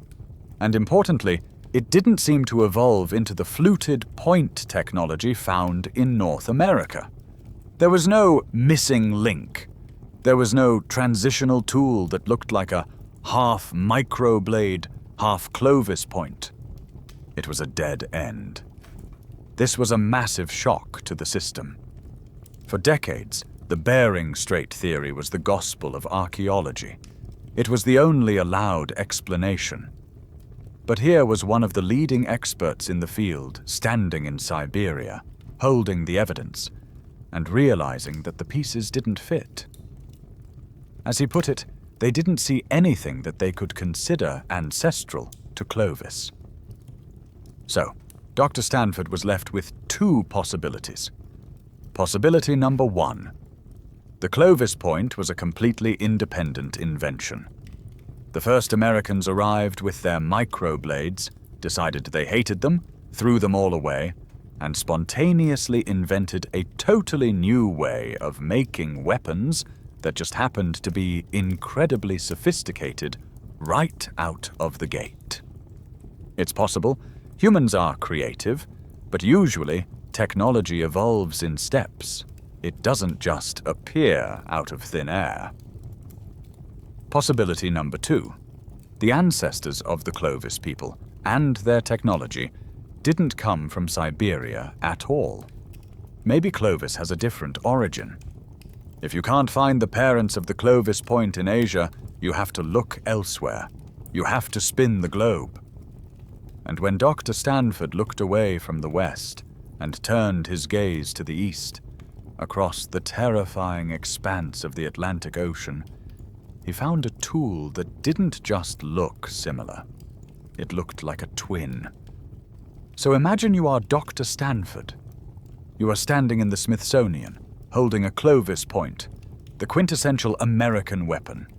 You have just come back from Siberia empty-handed. You know that the technology didn't come from the West, so you do the only thing left to do. You turn around, you look east, you look across the 3,000 miles of the Atlantic Ocean, all the way to the limestone caves of southwestern France and northern Spain. And there, buried in the dust of a culture known as the Solutreans, you find the ghost you've been chasing. Now, Solutrean is just a fancy name archaeologists gave to a group of people who lived in Europe during the height of the last ice age, around 20,000 years ago. These guys were the rock stars of the European Paleolithic. They were famous for their art, their beads, and most importantly, their stone tools. In 1998, a discovery was made on a sandy dune in Cactus Hill, Virginia, that brought this connection screaming into the present. Archaeologists digging there found projectile points that were older than Clovis. But when they cleaned them off and held them up to the light, they didn't look like the jagged microblades from Siberia. They looked strangely familiar. Dr. Stanford laid 3 points out on a table for comparison. On the left, he put the classic American Clovis point found on the Delmarva Peninsula. In the middle, he put the point from Cactus Hill, Virginia. And on the right, he put a Solutrean point found in a cave in France. The visual match was uncanny. The point from Cactus Hill appears to be manufactured in the exact same way as the point from France. We aren't just talking about the shape, although the leaf-like silhouette is identical. We are talking about the engineering. Both cultures used the same complex bifacial thinning technique. They both struck the stone at the same angles. They both prioritized thinness and sharpness over durability. Dr. Stanford argues that the technology for manufacturing is the same. It's like finding a Ford engine part in a garage in Tokyo. The design philosophy is too specific to be a coincidence. The only major difference between the European point and the American point is the flute. The French points don't have that signature channel flake removed from the base. But the Cactus Hill point, which is older than Clovis, doesn't have a flute either. This suggests a clear evolutionary lineage. The theory goes like this. Solutrean people make unfluted points in France. They bring that technology to America, Cactus Hill. Then, over a few thousand years, their American descendants invent the flute to make the spear more secure, creating the classic Clovis point we know today. It's a neat, elegant solution to the puzzle. But it comes with a catch. A massive, freezing 3,000-mile catch. Because the French Solutrean and Cactus Hill points are so similar, Dr. Stanford has proposed a fiercely controversial theory about the origin of the Clovis culture. It proposes a journey of unthinkable distance and obstacles. It suggests that 13,000 years ago, Stone Age hunters didn't walk to America. They sailed. This is the Solutrean Hypothesis. It forces us to reimagine prehistoric humans not just as land-bound wanderers, but as maritime explorers. It proposes a journey of frigid survival across the sea. Now, I know what you're thinking. Wait a minute. You're telling me that cavemen built boats and crossed the Atlantic Ocean in the middle of an ice age? That sounds like the plot of a bad fantasy novel. And you're not alone.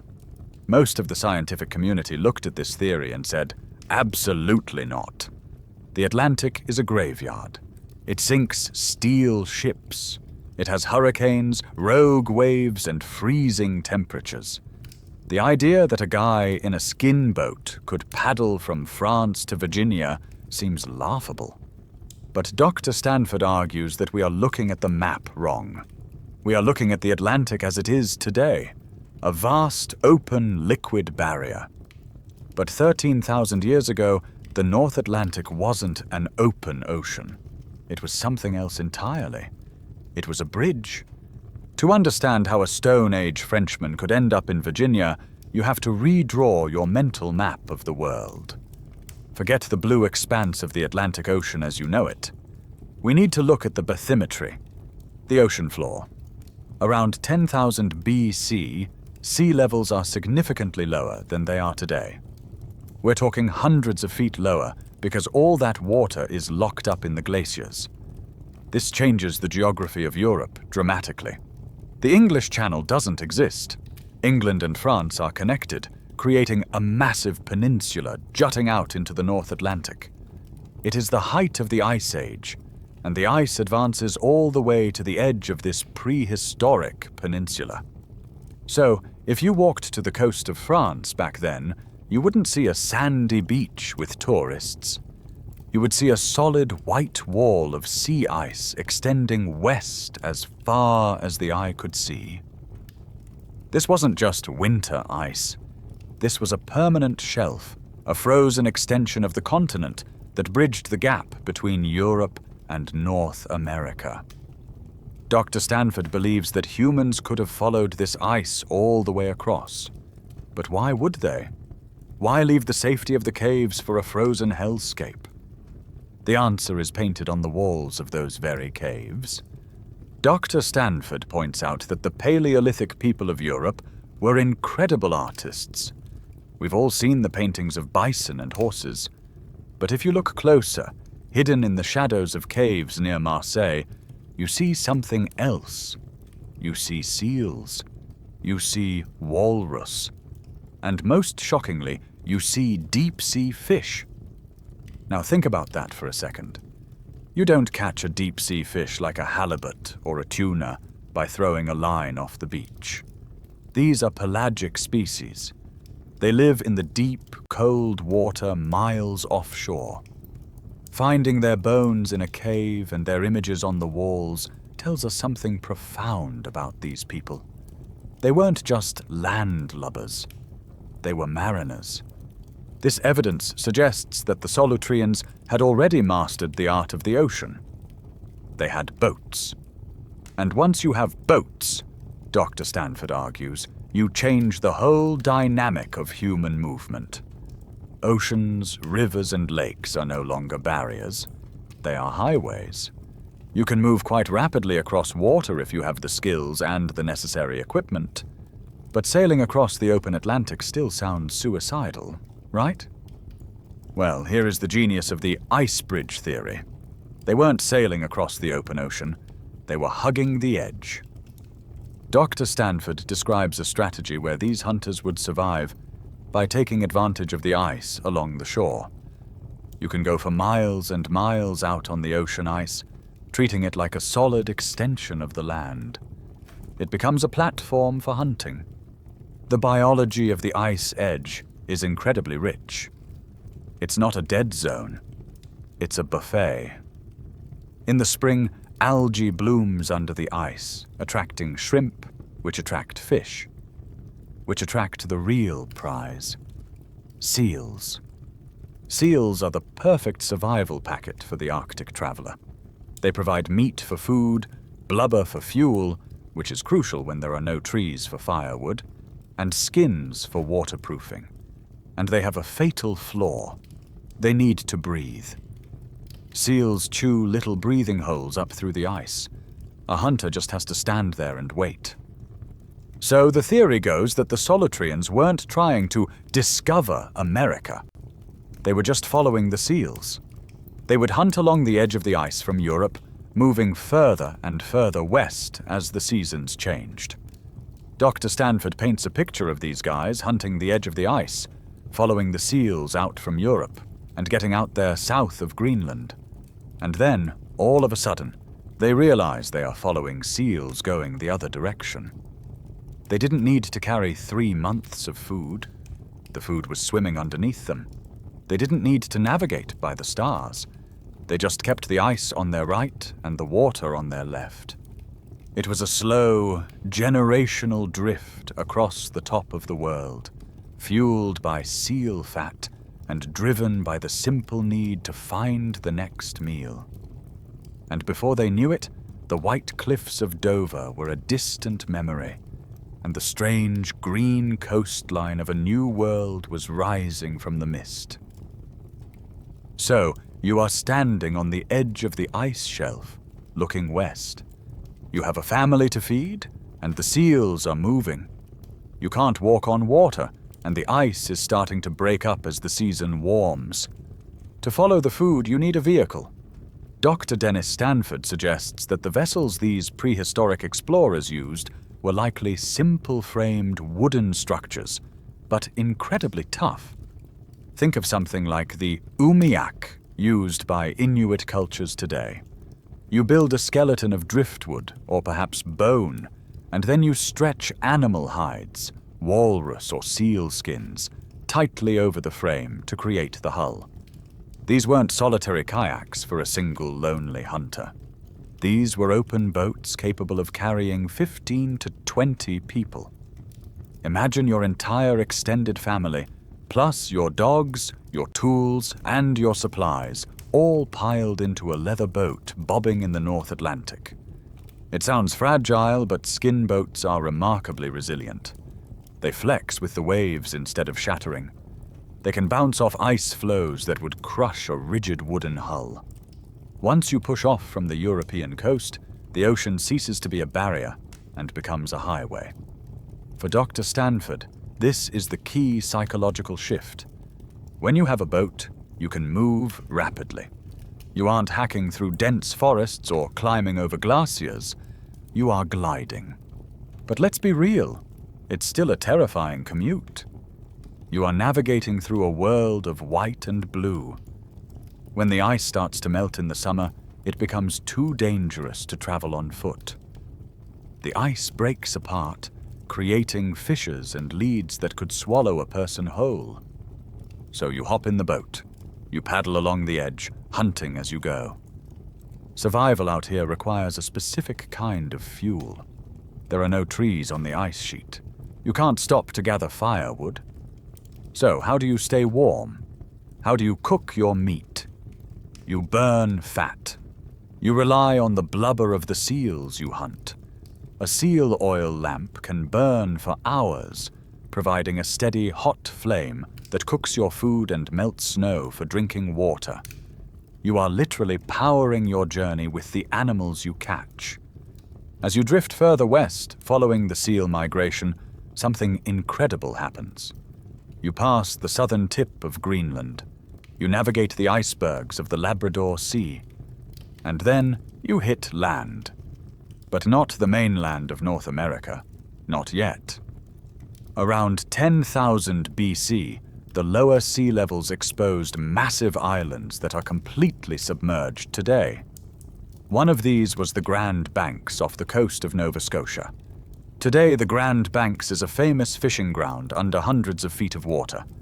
But back then, it was a paradise.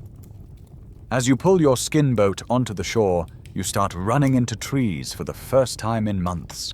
Real, solid timber. You start running into mammoths grazing on the coastal plains. To a Solutrean sailor who has spent weeks staring at nothing but ice and grey water, this must have felt like a miracle.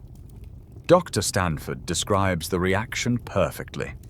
Hey, this is cool. This is real cool.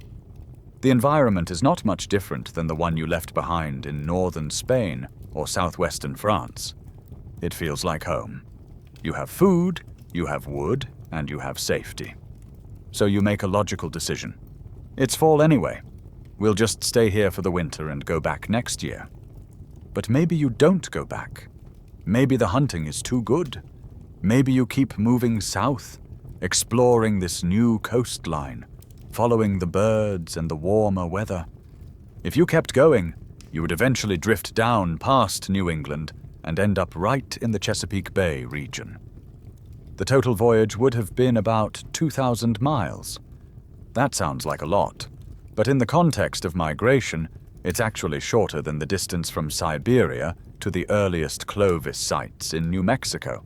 It's a manageable journey, especially if you take it one ice floe at a time. Now, the skeptics, and there are many, have a very valid question. If this maritime migration happened, where is the proof? Where are the boats? Where are the campsites? If thousands of people sailed from France to Virginia, surely they left some trash behind. Dr. Stanford has a frustratingly simple answer. They are underwater. Think about human nature. When you make a boat, you make it at the edge of the water. When you land your boat for the night, you don't drag it 20 miles inland into the forest. You camp right there on the beach. You leave your broken tools, your fire pits, and your garbage right at the high tide line. But remember, the Ice Age ended. The glaciers melted. The water came back. As the sea level rose, it inundated all of the early evidence of boats. The ancient coastline where these people would have landed is now miles offshore, buried under fathoms of mud and salt water. In fact, the earliest physical evidence we have of boats dates to around 7,000 to 9,000 years ago. And lo and behold, that is exactly when the sea level stopped rising and stabilized. The ocean effectively erased the first chapter of this story, leaving us with only the tantalizing clues found further inland, like the Cactus Hill points, to hint at a journey that history washed away. So, if we entertain Dr. Stanford's controversial theory, we have a fascinating scenario unfolding on the North American map. We have a pincer movement of humanity. On the East Coast, you potentially have the descendants of the Solutreans, the maritime hunters who navigated the ice edge from Europe, establishing a foothold in the Chesapeake Bay. They are the masters of the Atlantic, bringing with them a specific toolkit and a way of life adapted to the seal-rich coasts. But they aren't the only ones on the board. Dr. Stanford, even with his focus on the East, fully accepts that the traditional story is also true. While the Europeans might have been knocking on the back door, another group of prehistoric humans was definitely kicking down the front door. Recent genetic studies have confirmed what archaeologists have suspected for decades. The DNA of prehistoric humans discovered in the western United States can be traced directly back to Asia. These are the people who crossed the Bering Land Bridge, or perhaps sailed along the Pacific coast, the Kelp Highway. They are the rugged survivors of the Siberian steppe, bringing their own languages, their own gods, and their own survival strategies. So you have two very different populations, radiating inward from the edges of the continent. One moves west from the Atlantic, the other moves east from the Pacific. They are both chasing the same herds, seeking the same water sources, and exploring the same valleys. Inevitably, their paths are going to cross. The question that fascinates historians is, what happens when they come together? Imagine the moment. You are a hunter from the East. You've spent your whole life thinking your people are the only ones in this vast garden. You crest a ridge in what is now, say, Ohio or Tennessee, and you see smoke rising from a valley where no smoke should be. You creep closer and see people who look different, dress different, and speak a language that sounds like wind in the trees. David George, one of the experts on this era, paints a tense picture. He suggests that when the two leaders size one another up, if they don't like the looks of each other, there very well may have been a fight. Humans are territorial. We protect our resources. If these strangers look like competition for the local mammoth herd, the spears might fly. But other historians push back against this violent image. They argue that even though this was the American West, it wasn't the Wild West of Hollywood movies. In a survival situation, Violence is expensive.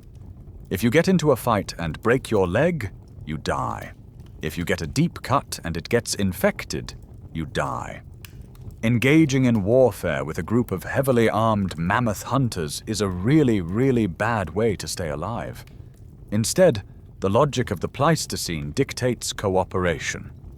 You don't shoot first and ask questions later. Why? Because strangers have something more valuable than meat. They have information.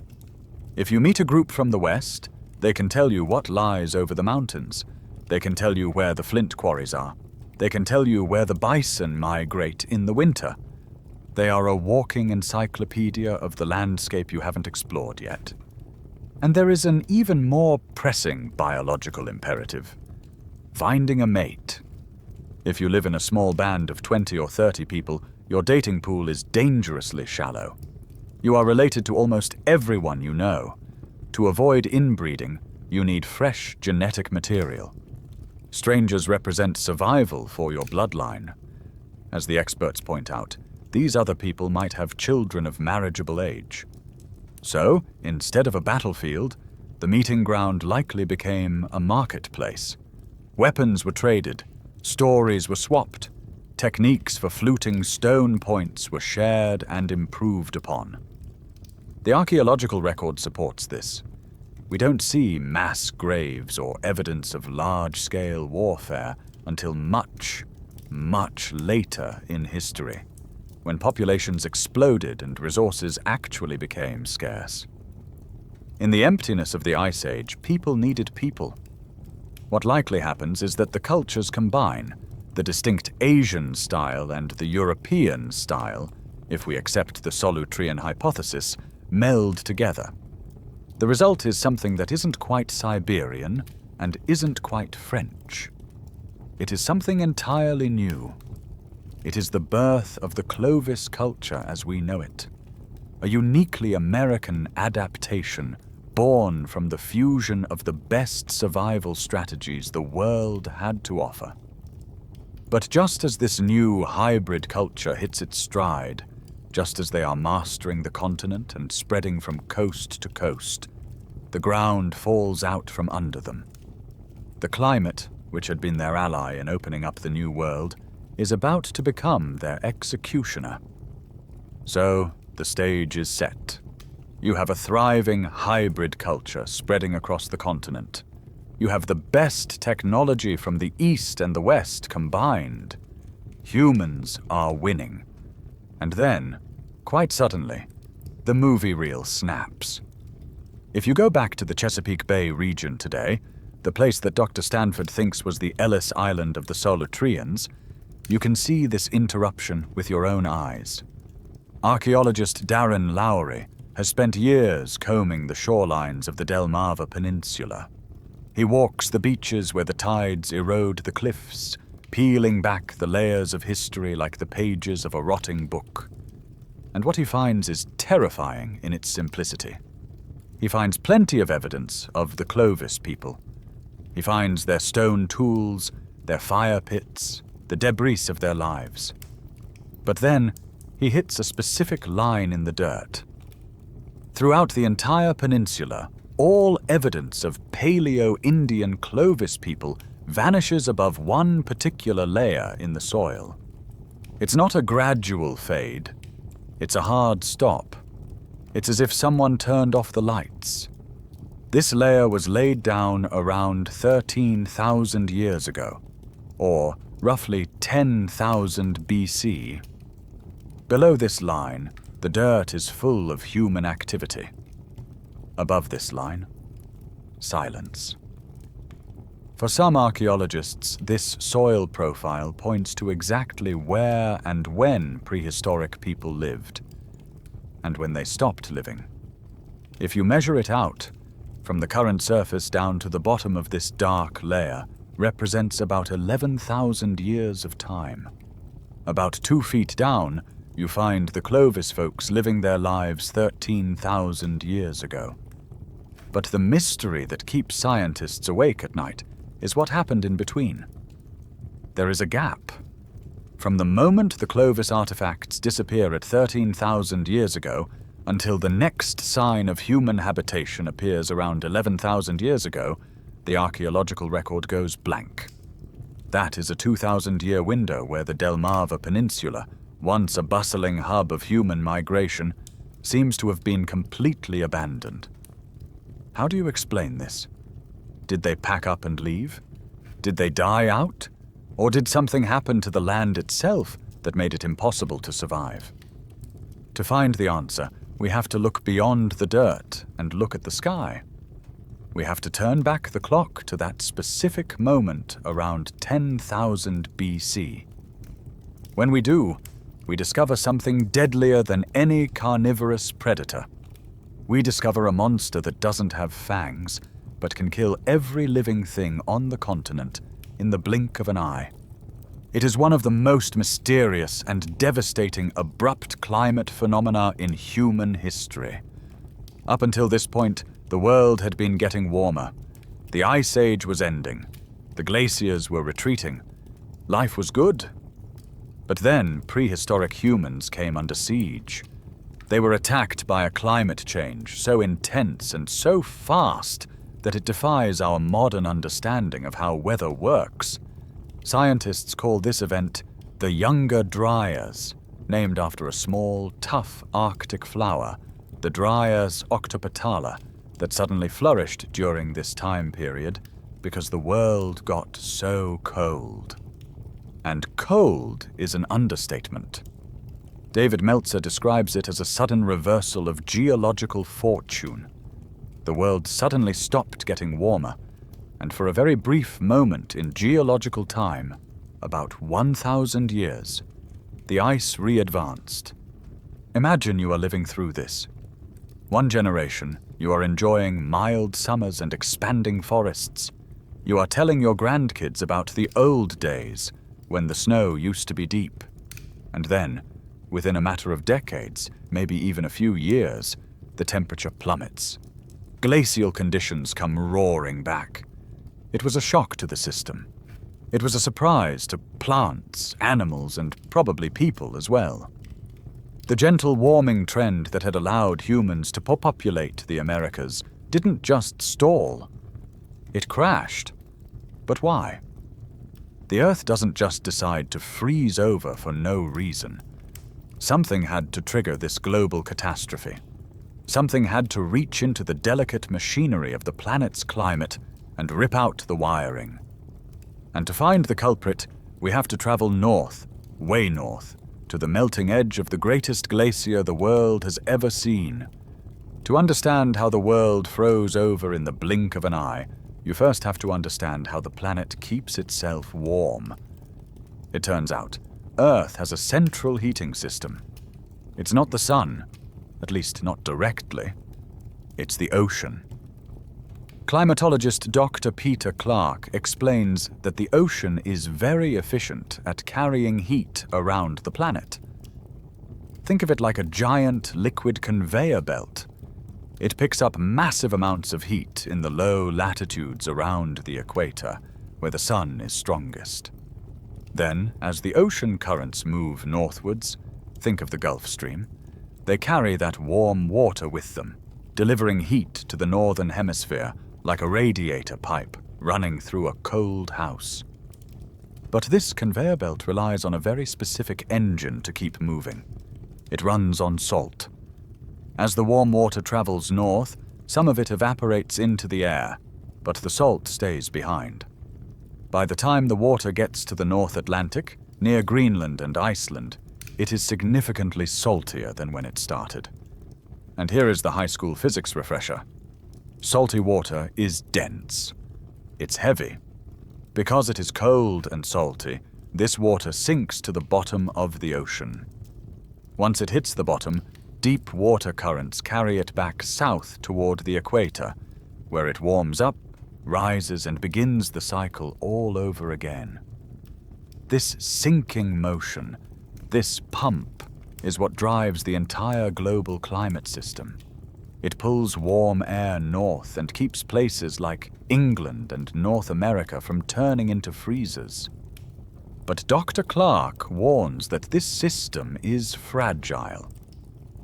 If you turn that current off, if you stop the water from sinking, you stop bringing heat to those areas. If that happens, the temperature will drop like a rock instantly, and the climate will change dramatically. And that is exactly what most scientists believe happened around 10,000 BC. The culprit was the Laurentide ice sheet itself. For thousands of years, as the world was warming, this massive glacier was melting. It was shedding gigatons of water. Normally, this meltwater ran down the center of the continent, flowing into the Mississippi River and emptying harmlessly into the warm waters of the Gulf of Mexico. But nature threw a switch. As the ice sheet retreated, the geography changed. One of the massive lobes of ice acted like a dam or a plug, blocking the eastern exit. But eventually, the lobe receded too far. The dam broke. In a catastrophic release, the path of the meltwater was diverted. Instead of flowing south to the Mississippi, a massive amount of fresh water suddenly roared east, flowing out through the St. Lawrence River directly into the North Atlantic. We aren't talking about a trickle. We are talking about a biblical flood of fresh, cold, glacial water dumping into the ocean. And this is where the chemistry kills you. Fresh water dilutes salt water. It makes it lighter. When this immense volume of fresh water hit the North Atlantic, it diluted the salinity of the ocean surface. The water became too light to sink. The pump stopped working. The conveyor belt jammed. The North Atlantic conveyor system shut down. The heat from the equator stopped coming north. The radiator was turned off. The results were instantaneous and brutal. Earth's temperature plummeted an average of 10 degrees. It essentially messed up all the gears of the global climate. In a geological heartbeat, the summer was over, and the Paleo-Indians were plunged back into the dark. The ocean current stops. The heat is turned off. And across the globe, the reaction is violent and immediate. In northern Europe, the forests that had begun to reclaim the land are suddenly strangled by the cold, giving way to frozen tundra.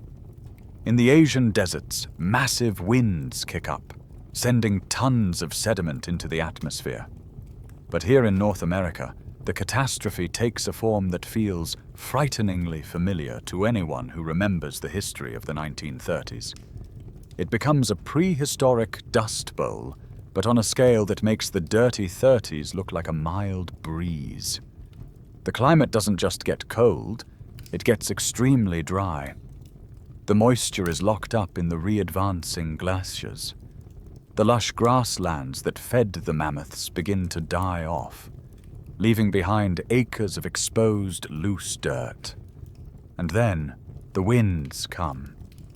Down on the east coast, in that area around Delaware, Maryland, and Virginia, known as the Delmarva Peninsula, the landscape is ravaged.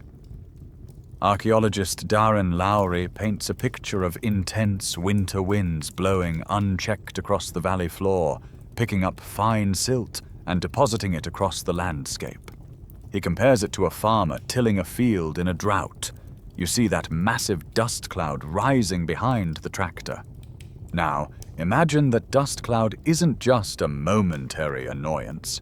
Imagine it lasts for 800 to 1,000 years. This is how Dr. Lowry explains the geological scar he finds in the Chesapeake soil. That mysterious 1.5-foot layer of fine sediment that buries the Clovis world? It is essentially a 1,000-year dust storm compacted into dirt. It is the physical debris of the younger Dryas climatic catastrophe. Living through this would have been a nightmare. The incredible amount of dust in the air would have choked the sunlight, coated your lungs, and suffocated the vegetation. We aren't just talking about bad weather. We are talking about an environment that is actively trying to smother you. It seems that the Delmarva Peninsula, once the thriving Ellis Island of the Solutrean migrants, teeming with seals and mammoth, became uninhabitable. The air was too thick to breathe, the water sources were clogged with silt, and the game had fled. The archaeological record confirms this exodus with brutal finality. As we mentioned earlier, when you dig down, you find Clovis points, those masterpieces of stone engineering. But when you hit the 12,900 year mark, right when the younger Dryas hits, the evidence stops cold. In fact, this isn't just a local problem. At archaeological sites throughout North America, not a single Clovis artifact has ever been found later than 12,900 years ago. It's a clean break. It seems that the younger Dryas didn't just change the weather, it wiped out the Clovis technology entirely. The beautiful fluted spear points that had conquered the continent disappear from history. The people who made them either died out, fled to safer pockets of the continent, or were forced to abandon their culture and change their tools so drastically that we no longer recognize them as Clovis. But while the humans were scrambling, shivering, and fleeing the dust, the giants they hunted were facing a much darker fate. The younger Dryas might have been the most challenging adaptive hurdle humans had faced, but for the animals of the Pleistocene, it wasn't just a hurdle, it was a dead end. So, the dust storms finally clear. The temperature stabilizes, albeit at a brutal, freezing low. And when the sun comes out over the new, harsh landscape of North America, the silence is deafening. The roar of the Pleistocene has been silenced. We are looking at a biological crash of epic proportions. It is a crime scene that spans a continent. When the younger Dryas hit, it didn't just inconvenience the local wildlife, it erased them. The body count is staggering. In a geological blink of an eye, 30 distinct species of animals go extinct. And we aren't talking about obscure bugs or beetles. We are talking about the heavy hitters, the icons of the era. The Columbian Mammoth? Gone. The Mastodon? Gone. Smilodon, the Saber-toothed Cat that had haunted the nightmares of everything with a pulse? Gone. The dire wolf, the short-faced bear, the western camel, all of them wiped off the face of the earth. It is estimated that 80% of North America's large animals disappeared during this window. Just imagine walking into a zoo today and finding 80% of the cages empty. That is the scale of the loss. For decades, scientists have looked at this mass grave and asked a very simple question. Who, or what, pulled the trigger? The debate amongst archaeologists has raged for years. On one side, you have the overkill theorists. They blame you. They blame the Paleo-Indian hunter. The argument is that humans were just too good at what they did. We arrived with our advanced Clovis points and our atlatls, and we hunted these naive animals into oblivion. We were the super predators who ate our way through the megafauna buffet until the kitchen was closed. It's a compelling theory because it fits our modern understanding of human nature. We know we are capable of destroying ecosystems, but there is a major hole in the human overkill theory. It turns out it wasn't only the large animals that died out. If humans were the sole cause, you would expect the tasty animals, the mammoths, the camels, the horses, to disappear. But the fossil record shows that there were rabbits that went extinct. There were species of skunks that went extinct. Now, I don't know about you, but I have a hard time believing that Paleo-Indians were running around organizing massive coordinated hunts to wipe out the skunk population. It gets even weirder. There was even a tree that went extinct. A specific species of spruce tree disappears completely at the end of the Ice Age.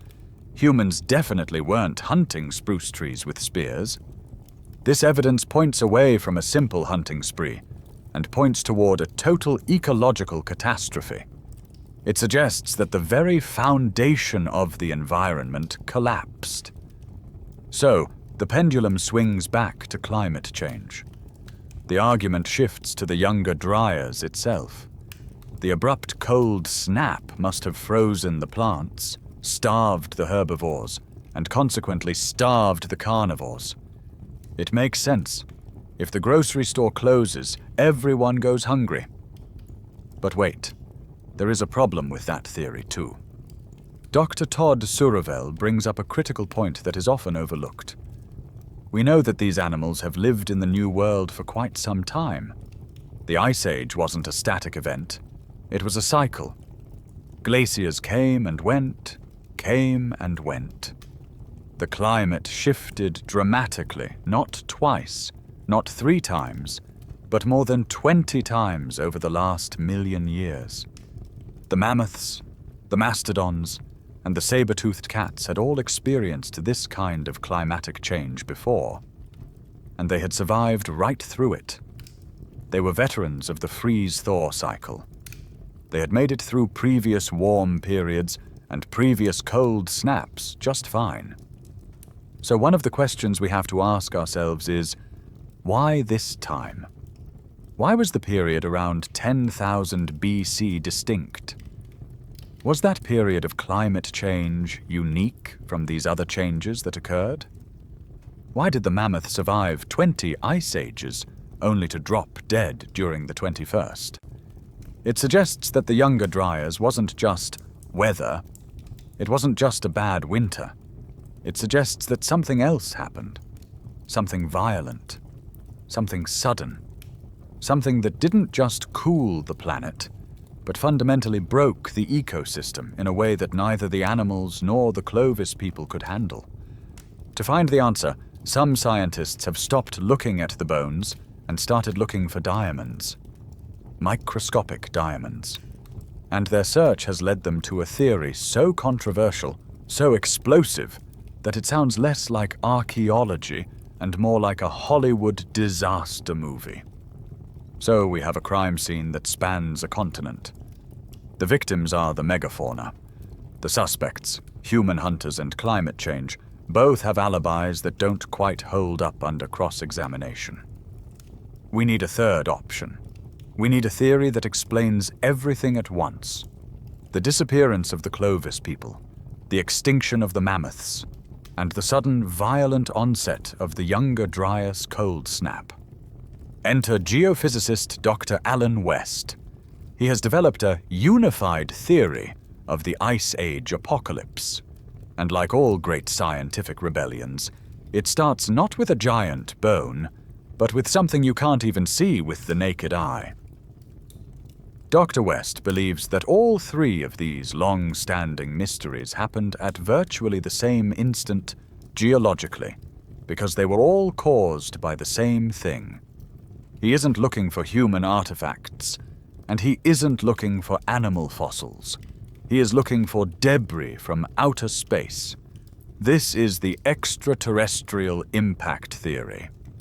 It suggests that around 12,900 years ago, a massive comet or asteroid swarm slammed into the Earth, triggering a cataclysm that reset the board for life on this planet. To prove such a bold claim, Dr. West had to go digging. He traveled to the Topper site in South Carolina, a well-known Clovis excavation. But while everyone else was looking for arrowheads, Dr. West was looking at the dirt itself. Specifically, he was looking for a black mat, a distinct dark layer of carbon-rich soil that marks the exact boundary of the younger Dryas event. He took a powerful magnet and ran it over the sediment walls of the dig site, and when he pulled it away, he saw something that made his heart stop. Clinging to the magnet was a line of glistening black grains. These weren't just rocks. They were magnetic spherules. These tiny metallic balls are extremely rare on Earth. They are typically formed when something like a meteorite rips through the atmosphere at thousands of miles per hour. The friction is so intense that the rock literally melts and boils, bubbling off these microscopic droplets of molten metal that cool into perfect spheres as they fall. For Dr. West, finding these spherules was the equivalent of hitting a home run. It was the smoking gun of a cosmic event. But a skeptic might say, okay, maybe a small meteorite hit South Carolina. So what? But Dr. West didn't stop there. He traveled to the Channel Islands in California. He went to the glacial fields of Alberta, Canada. He went to Clovis, New Mexico. And in every single one of these locations, spanning the entire breadth of the North American continent, he found the same thing. He found the spherules. This wasn't a local fender bender. This was a continent-wide blanket of cosmic debris. But the evidence gets even stranger. Dr. James Kennett of UC Santa Barbara joined the team and took the analysis a step further. He started looking for diamonds, but not the kind you put on a ring. He was looking for nanodiamonds. These are diamonds that are 4 nanometers in length. To put that in perspective, they are 20,000 times smaller than the width of a human hair. You could fit quadrillions of them in the palm of your hand. Here is the physics lesson. You can't make diamonds like this in your backyard barbecue. You need pressure, insane, planet-crushing pressure, to rearrange carbon atoms into that crystal structure. Dr. Kennett argues that these nanodiamonds suggest an extraterrestrial impact provided the needed pressures, extremely high pressures, to form them instantly. The team found that a single handful of sediment from this black matte layer contained more nanodiamonds than all the grains of sand on every beach on the planet. It was an explosion of microscopic gems, invisible to the naked eye, but screaming a message of violent impact across the ages. So, the theory takes shape. A comet didn't just fly by, it made contact. And the resulting explosion didn't just leave a dent, it covered North America in a layer of diamonds and molten metal. But if a rock that big hit us, surely we'd see the scar, right? Where is the crater? The evidence for a cosmic catastrophe kept mounting, but Dr. West knew that extraordinary claims require extraordinary proof. So he brought in the heavy artillery. Dr. Luann Becker, a specialist in extinction events associated with impacts.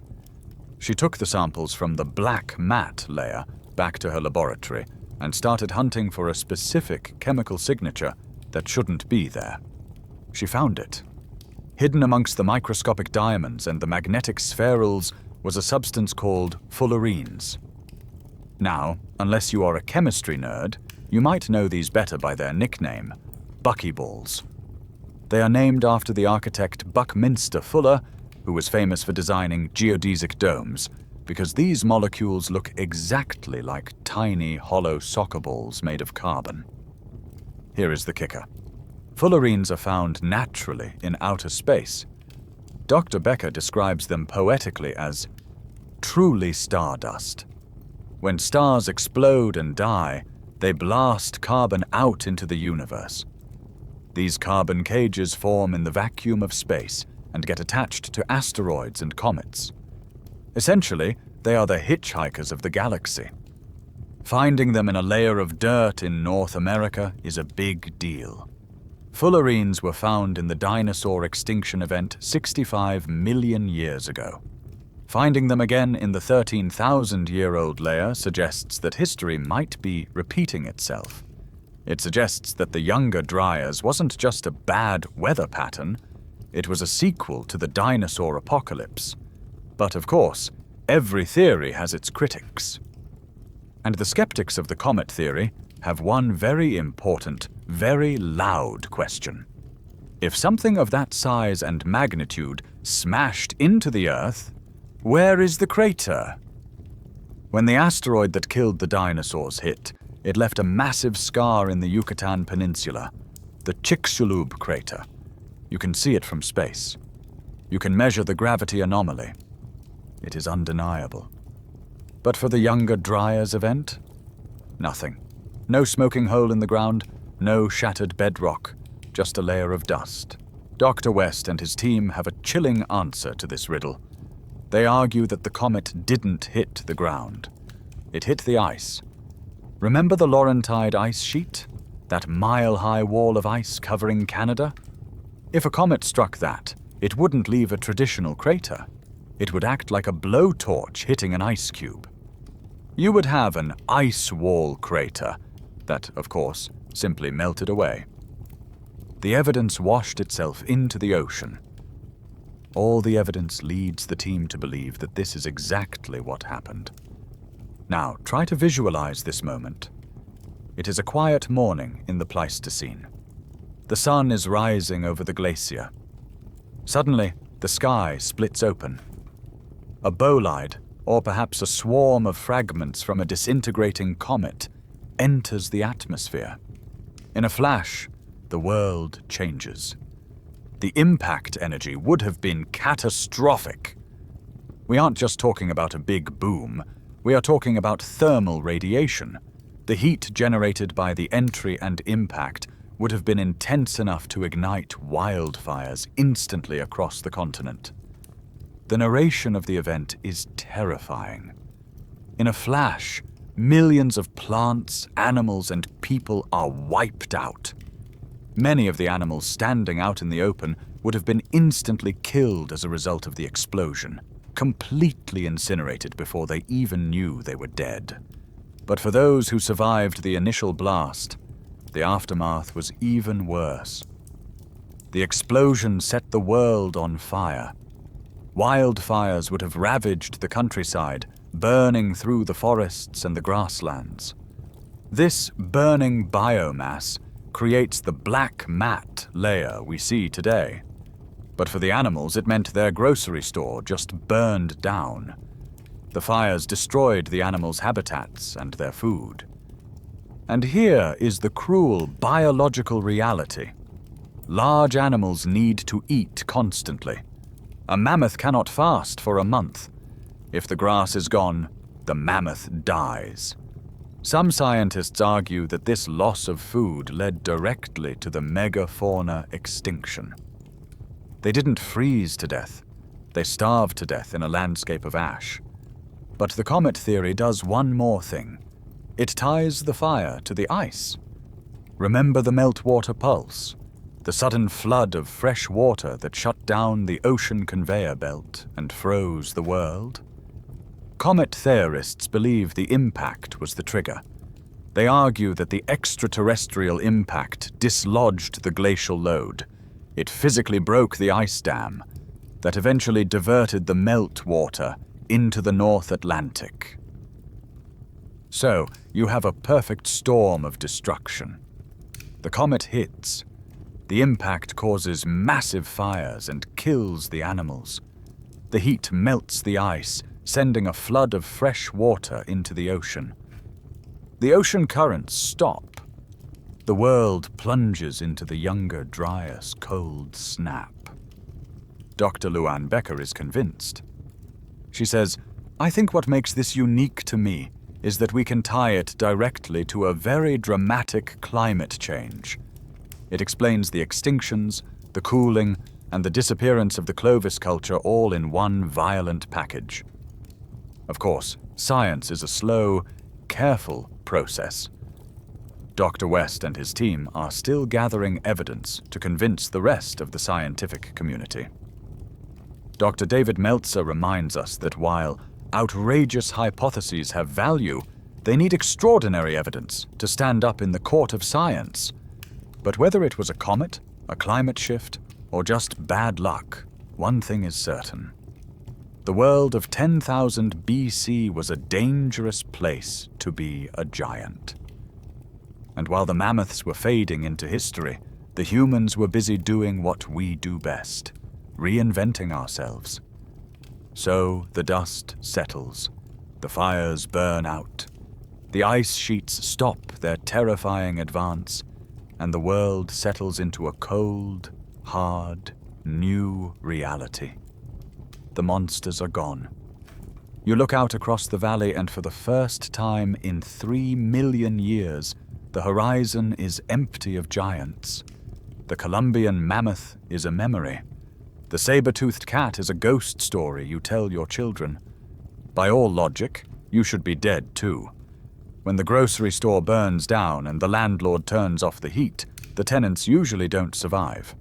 But this is where the human superpower kicks in. We aren't the strongest and we aren't the fastest, but we are the most stubborn.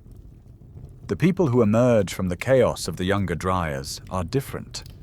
They aren't the Clovis people anymore. They have evolved. Archaeologists call them the Folsom culture, named after Folsom, New Mexico, where evidence of their existence was first discovered in 1928. And the proof of their transformation is held in their hands. If you compare a Clovis point and a Folsom point side by side, it looks like a subtle design tweak, but it represents a massive shift in philosophy. The Clovis point, the mammoth killer, was a heavy-duty weapon with a short flute, maybe a third of the way up the blade. The Folsom point is different. It is a masterpiece of frugality. The flute, that channel chipped out of the center, is huge. It runs almost the entire length of the point, about 3/4 of the way to the tip. This allows the stone to be incredibly thin and lightweight. But the genius is in the mechanics. The Folsom point wasn't just a spear tip. It was designed for the long haul. As the edge dulled or broke during use, the hunter wouldn't just throw it away. Because of the way it was hafted into the wood, they could merely push the point up, like advancing the blade of a modern utility knife or a box cutter, resharpen the tip, and be ready to hunt again. This is the tool of a people who can't afford to waste resources. It is the tool of a people who have realized that the era of abundance is over. And speaking of abundance, the menu has changed. With the mammoths gone, the Folsom people had to find a new target. They became specialists. For the first time in prehistory, they focused their entire economy on one particular type of animal: the bison. Now, the bison of the Ice Age, Bison antiquus, was larger than the modern buffalo, but it was still a downgrade from a mammoth. To feed a tribe, you needed to kill a lot more of them, and that meant you had to stay close to the herds. This shift in diet led to a shift in real estate. We see this clearly at a place called the Mountaineer site near Gunnison, Colorado. Here, Dr. Mark Steiger and his team are excavating something that shouldn't exist in a hunter-gatherer society: a permanent address. We tend to think of Paleo-Indians as eternal wanderers, sleeping in tents and moving every few days. But at the Mountaineer site, dated to the harsh winters of the younger Dryas, the Folsom people decided to stay put. They built winter houses. Dr. Steiger has uncovered rings of boulders that formed the foundations of these structures. Imagine a sturdy, semi-permanent hut. They likely used local aspen trees to form a frame in a teepee fashion, but then they did something clever. They insulated it. They plastered the walls with mud to seal out the wind. We know this because, amidst the rubble, archaeologists found a piece of hardened mud with a smooth curve. It was an impression. The curve matched the exact diameter of an aspen tree trunk. It's a tiny detail, a bit of dried mud, but it conjures up a vivid image of a family huddling inside a warm, mud-walled cocoon while the blizzard raged outside. But here is the quirky part. This site isn't in a sheltered valley. It's on top of a mountain. Now, conventional wisdom says that if you want to get out of the cold, you go down. You go to the valley floor. Why would these people build their winter homes on a wind-swept peak? It turns out they understood atmospheric physics better than we give them credit for. Dr. David Meltzer explains the phenomenon of thermal inversion.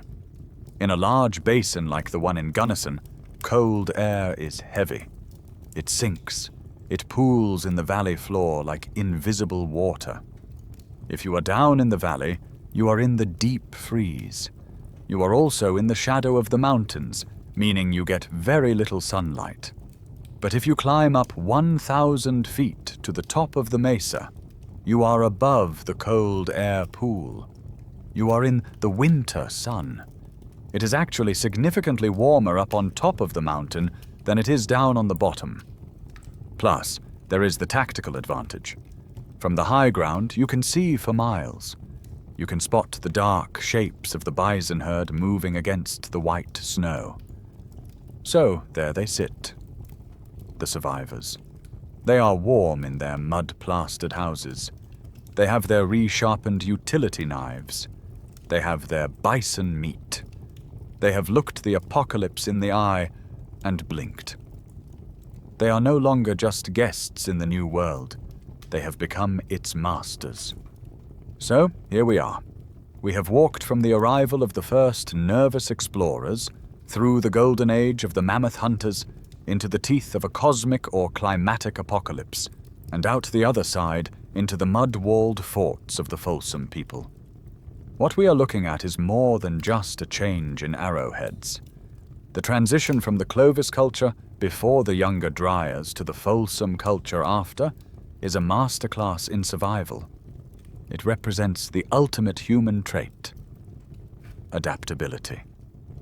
When the world changed, they didn't just curl up and die. They changed with it. They swapped their heavy artillery for precision tools. They swapped their nomadic tents for winter houses. They swapped their mammoth steaks for bison jerky. David George sums it up beautifully. These are the Paleo-Indians who successfully adapted to this new world. New plants, new animals, and a ferocious, abrupt climate change. And this legacy is still with us. Over the next few thousand years, these survivors would populate the entire new world. They would evolve from hunter-gatherers to agriculturalists, building civilizations like the Maya, the Aztec, and the Mississippian mound builders. Ultimately, they would become the Native American nations who met Christopher Columbus in the 15th century. But there is a final, slightly chilling thought to leave you with tonight. We are currently living through our own period of climate uncertainty. Dr. David Meltzer points out that while we study the past to learn lessons, our situation is different. The Paleo-Indians had one massive advantage that we don't have. They had options. When the dust storms hit the East Coast, they could move west. When the valley froze, they could move up the mountain. They could vote with their feet. We can't do that. We have locked ourselves in. We have built billion-dollar cities on the coastlines. We have drawn borders on maps that you can't just cross because you're hungry. As Meltzer says, the next time, we may not be so lucky as the forebears. Because they had options, we've locked ourselves in. But if there is one thing this story proves, it's that humans are scrappy. We are resilient. Whether it was the vast, terrifying landscape, the hungry carnivorous predators, or the sky literally falling on their heads, these first Americans fought to ensure their own survival. For America, 10,000 BC was a changing of the guard. The lumbering beasts incapable of change, the mammoths, the mastodons, the saber-tooths, they would no longer rule North America. Their time was up. From that moment on, human beings would take control of their own destiny, and for better or worse, the destiny of the world. So, as we close the book on the Ice Age, I want you to let the noise of the modern world fade away. Forget the traffic outside. Forget the notifications on your phone. Just picture that final Folsom family, safe inside their winter house on top of the mountain. The wind is howling outside, driving snow against the mud walls, but inside, the fire is warm. The air smells of sage and wood smoke. they are safe. They have survived the monsters. They have survived the cold. And because they survived, you are here today. The ice will eventually melt. The flowers will return. But for now, the world is quiet, wrapped in a blanket of white. You can rest now. The hard work is done. Sweet dreams.